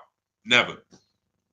Because once you do that, you've opened that window that I told you about that the credit bureaus allow. It's only a couple days, 14 to 45 days. Once you allow someone to access your credit with a hard pull, you started the window. The clock begins to tick. And we don't want to do that. We find our car first, we find the best deal first, then we come home and we let dealers access our credit. Banks, credit unions access our credit, and we see if the dealer can beat it. This is a process we call the bank bidding war. When you get my book, my digital book, you actually get the bank bidding war blueprint with it. I haven't combined it into my book yet, so I give you the bank bidding war blueprint for those of you who get in car loan. And that's going to walk you step by step to how to make these banks and credit unions bid for your interest rate for your loan online, step by step. That's how you save the money. And that's how you have what I call a guarantee that you got the lowest interest rate. You need to guarantee. I want you to switch from these disempowering weak words. I hope I got the best interest rate. I hope I got a good car deal. I think I did okay. These are very disempowering, weak words. That's different than you saying, I guarantee I got the best price on the car. What's up, Daughter Most High? I guarantee I got the best interest rate. And the way you get to the guarantee is to start making these people bid so that you can see multiple offers while you sit at home and you choose the best one.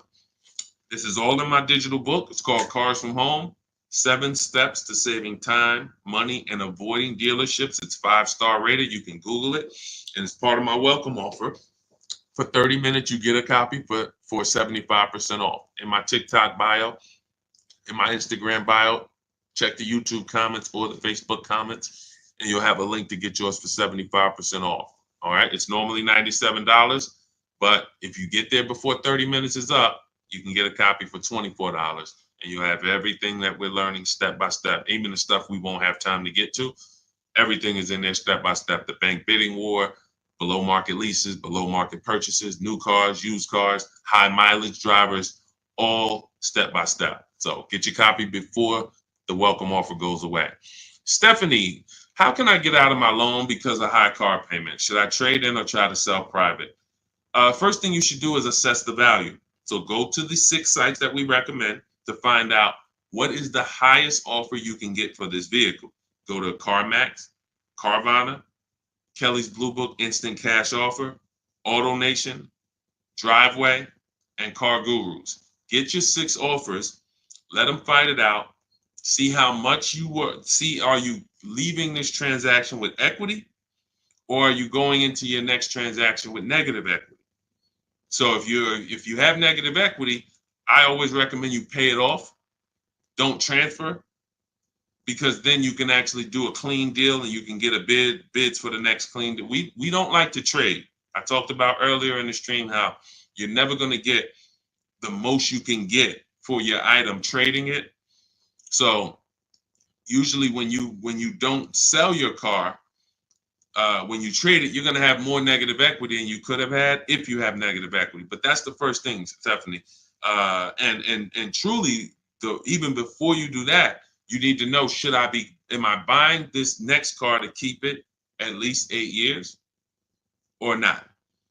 Because if you're not keeping it at least 8 years, then you should be transferring to a lease. You said, I moved to the city and I can see paying $519 for the next 5 years.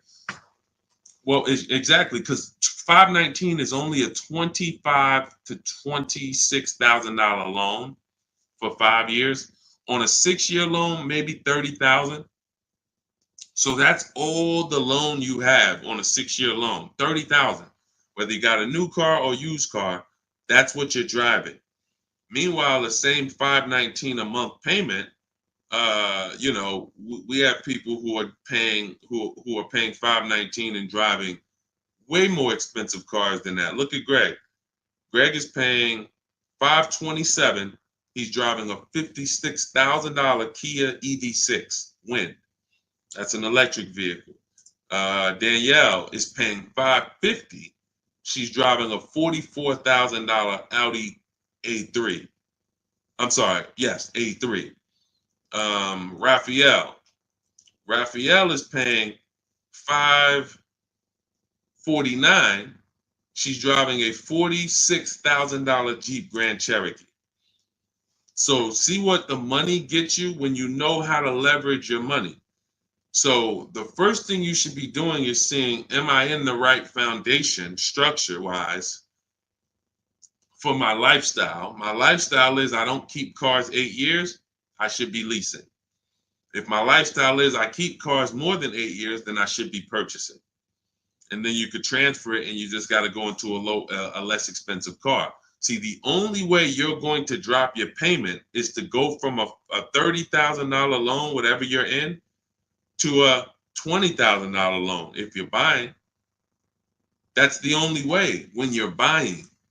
When you are purchasing, if you want to drop your payment, you have to go to a less expensive car, because the amount that you're paying and the loan that you're paying, you need to lower that. So $30,000 loans, $500, so $500 and change payment for 6 years. I'm trying to get to $350. Then I got to go buy like an $18,000 car. I need to take an $18,000 loan. Meanwhile, if you were trying to get to $350 and you're shopping a below market lease, you get one like India got. India's paying $365 a month for a brand new 2024 Hyundai Elantra Limited. Look, $365 a month. That's probably a $28,000 vehicle, close to maybe. So you're talking about a $28,000 vehicle for $365 versus an $18,000 used car. These are very big differences. Biggest thing you need to do up front is decide, am I keeping this next car 8 years or not?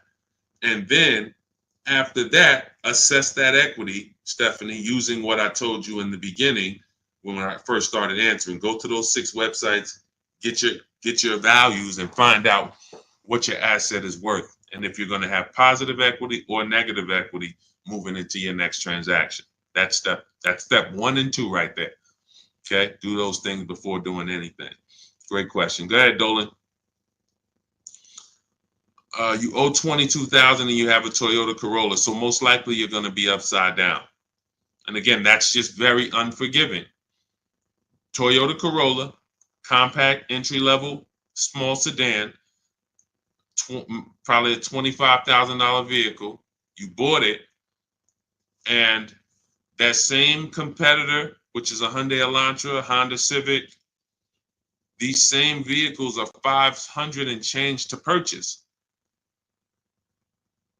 They're $500 and change to purchase. Depending on the interest rate, could be $600. I'm talking no money down. Let's see. The reason why most people can understand what I teach is because we don't confuse it with money down. When you start getting into these money down conversations, people are confusing you because you'll think Like, okay, give you an example. For my for my Infinity truck, it's a $54,000 truck. I bought it 3 years old for 31,000, 31,800. Great price. It was better than all the competitors. Now, I pay 500. I think I pay 525 a month. When I replace this vehicle, I already did my equity assessment. I'm right about a break even. I'm right about a break even. Now think about this. People will make you forget. I've been paying the 525, but I didn't forget about the $5,000 down that I put when I bought the truck. So had I not put that $5,000 down, my payment really would be probably about 625, maybe about 650. See, because I understand the math, I'm not going to confuse a $525 payment with $5,000 down. I'm not going to confuse that with a $525 payment with no money down. Because I know that I could have leased a brand new Infinity truck just like the one I got, and I could have got it for $525 a month, no money down. How do you know that, Deshone? Because I've helped people do it. Look at Ashley. Ashley got the same vehicle that I could have got. Look, 2024 QX60 Lux. MSRP is $58,000. His payment is $554 a month, no money down. No money down. I'm paying $525 for a 3-year-old used car, used version of this. Because again, I had planned to keep it, but if you didn't keep it, look, if you didn't keep it and you bought it, you lost. It doesn't matter what you plan to do. You got to follow the plan because cars are unforgiving. Same vehicle, Rosalie. Look, Rosalie, $59,000, 2024 Infinity QX60 Lux. Look, $592 a month, right below 1%. And that was, she had a lot of offers higher than this. Obviously, we get, if you're new here, we get multiple offers. You're not going in negotiating this deal like this. But I see what the market was. I could have gotten this, but yet I thought I was buying. I thought I was going to keep 8 years, and now I went and bought it. But when I actually go and swap it, I actually paid more than them. And only the people who are really committed to their finances are going to understand this, even though it's simple. You got to really sit up and you got to be like, yeah, it's not even close. It's not even close. So what you're going to thank me for is really getting the concept of leasing first. And then you'll thank me second for teaching you how to get the best leases and purchases from home. But the first thing that many of you need to do is break the programming of don't lease cars. That is what is killing you.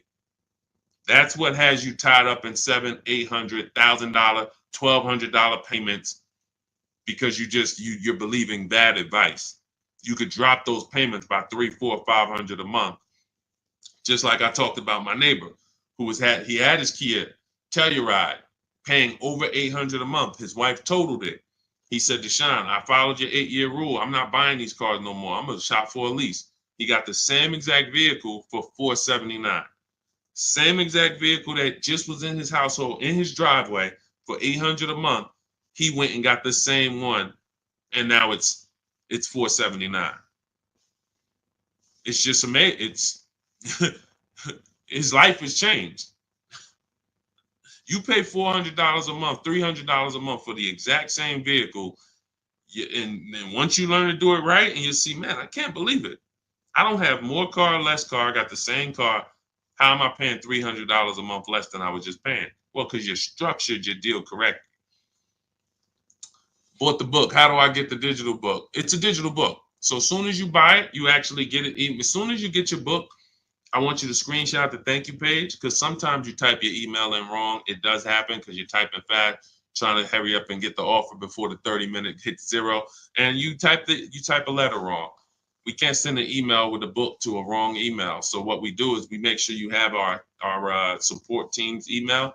Make sure if you don't see that book in your inbox in the next 5 minutes, 10 minutes tops, you email my support team.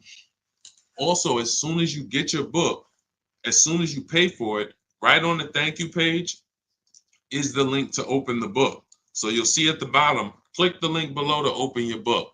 But I also email you a copy.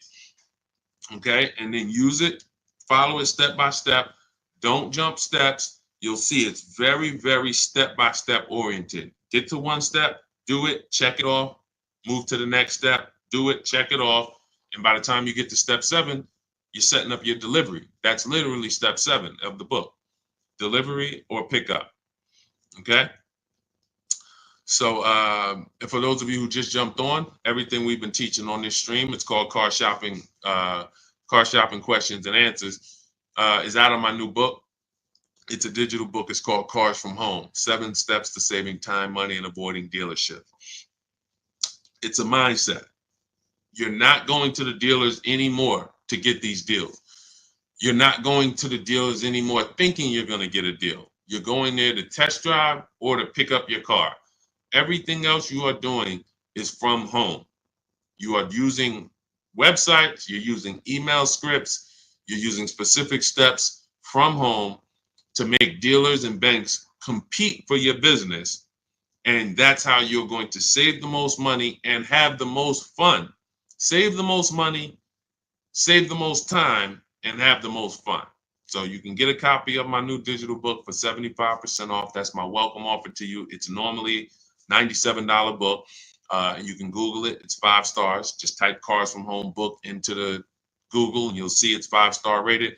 But you can get your copy for 75% off, which is $24. But it's only for 30 minutes. Get to my TikTok bio, my Instagram bio, click those websites in the YouTube comments, the Facebook comments before the 30 minutes is up. Go ahead, Dolan. Next question. All right. Can you still get a deal if you want specifics in a car and they have to order it? That's absolutely. Of course you can. And before you order your car, that's the time to shop around. If I was ordering a car, the good thing about it is any dealer can place the order. When you are shopping for a black Honda Accord, every dealer is not going to have that, especially the way you want it with the package you want. That's another reason why we connect with 25 dealers, because once you connect with 25 dealers, you give yourself the best shot at finding a dealer that has the car you want.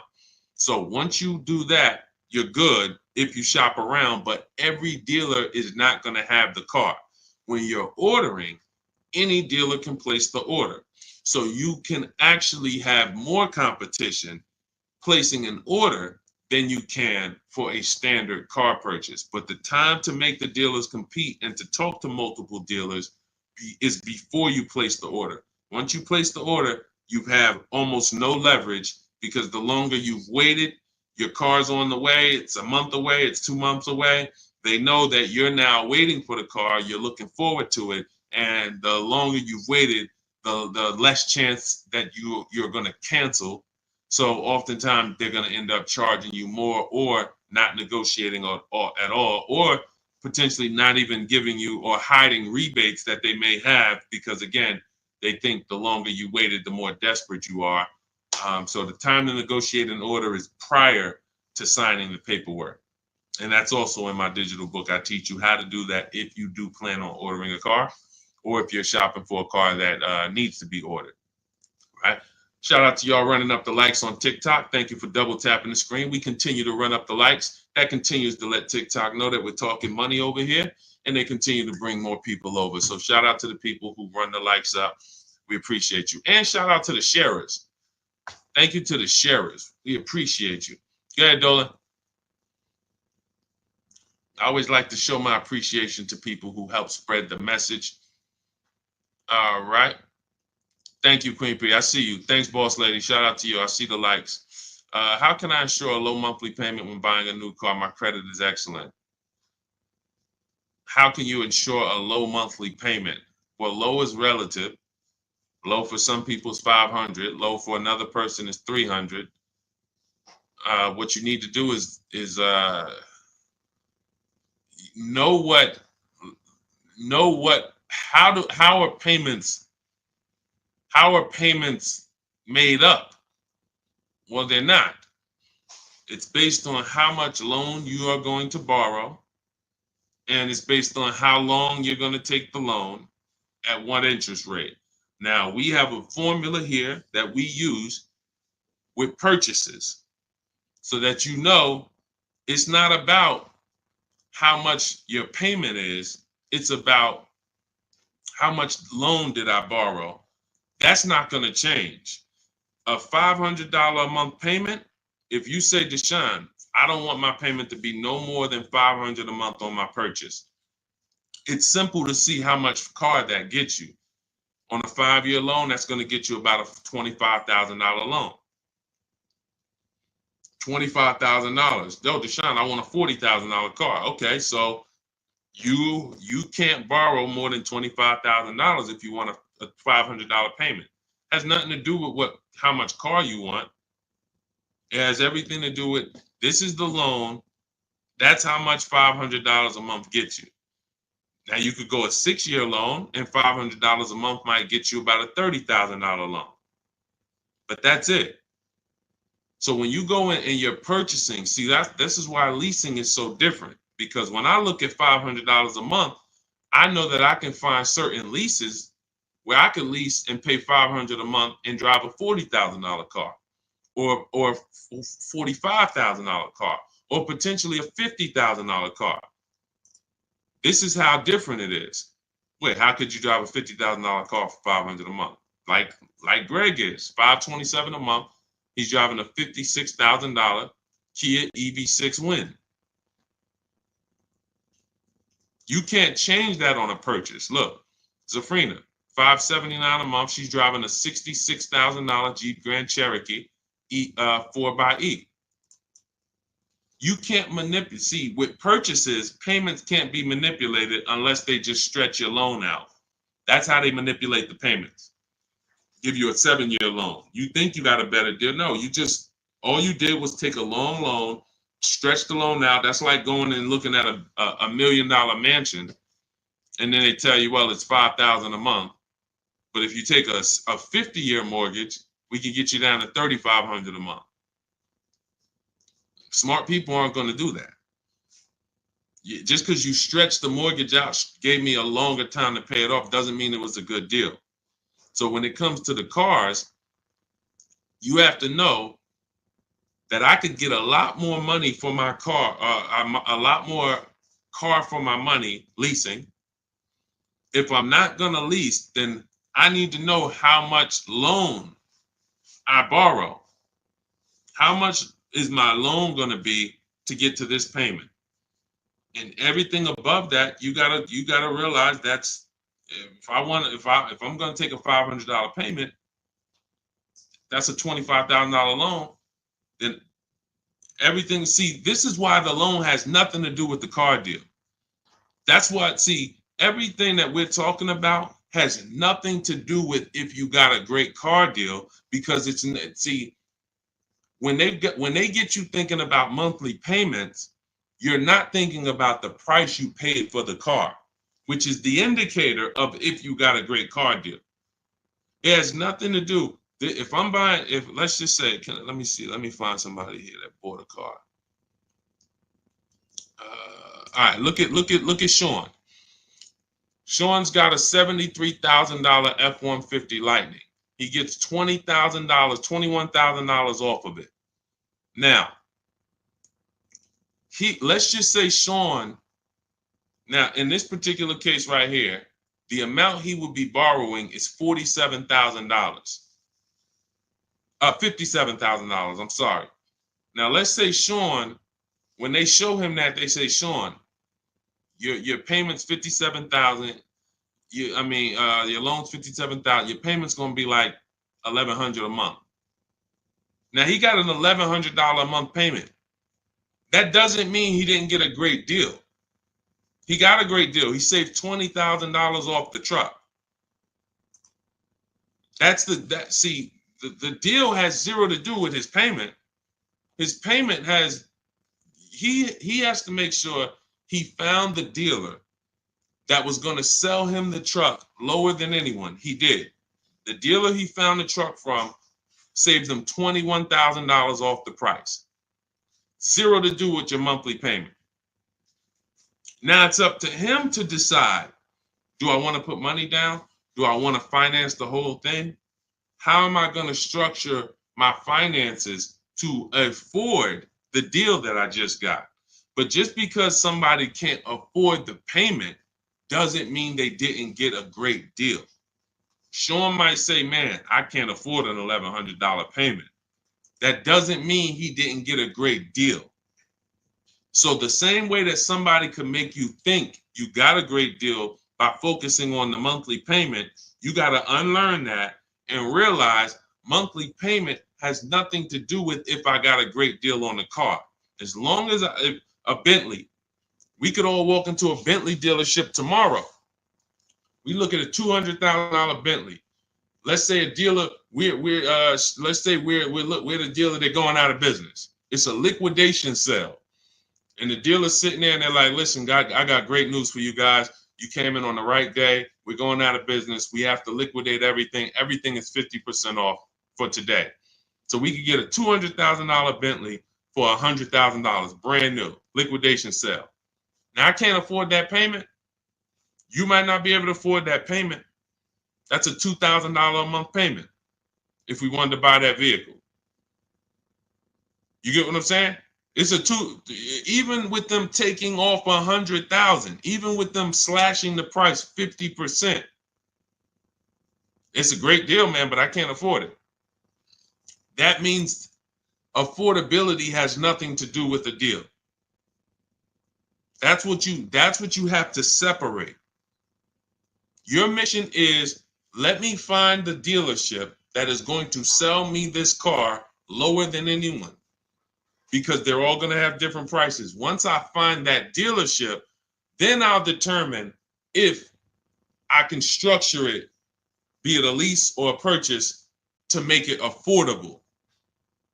Or whether I'm going to put money down. That's how we decide, am I going to put money down? Because let's just say that same Bentley deal that we got, we're getting the Bentley 50% off. You might not be able to afford, but you might have $50,000 in the bank, and you say, man, I'm just going to I'll put 50 grand down and get the Bentley. And then I'll put half down. Now your payment is based on 50,000. So you can say, well, I can structure this thing to where I can afford it. Great. That's where money down comes in. It's just managing my monthly payment. That's the whole thing of a down payment. Managing my monthly payment. What do I want my monthly payment to be? If I could do a deal and I could afford the monthly payment with no money down, great, I'll do that. But the mission is, am I paying the lowest amount in the market for the car? Forget what you're trying to see. And I'm telling you, once you go into, you'll see. Once you go to the dealership next time, you're going to be aware that that's the first question they're going to try to ask you. That's why we don't talk numbers there. What do you want your monthly payment to be? Who gets that question?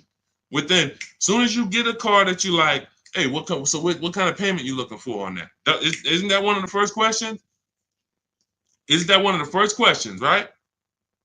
Type dollar signs if you know I'm right. And I know, obviously, because we know this industry is very predictable.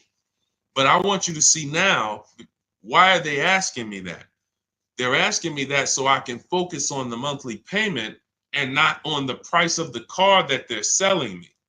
I see you, Solid. I see you, Vonnie. I see you, Showtime. Shout out to the people locked in, engaged.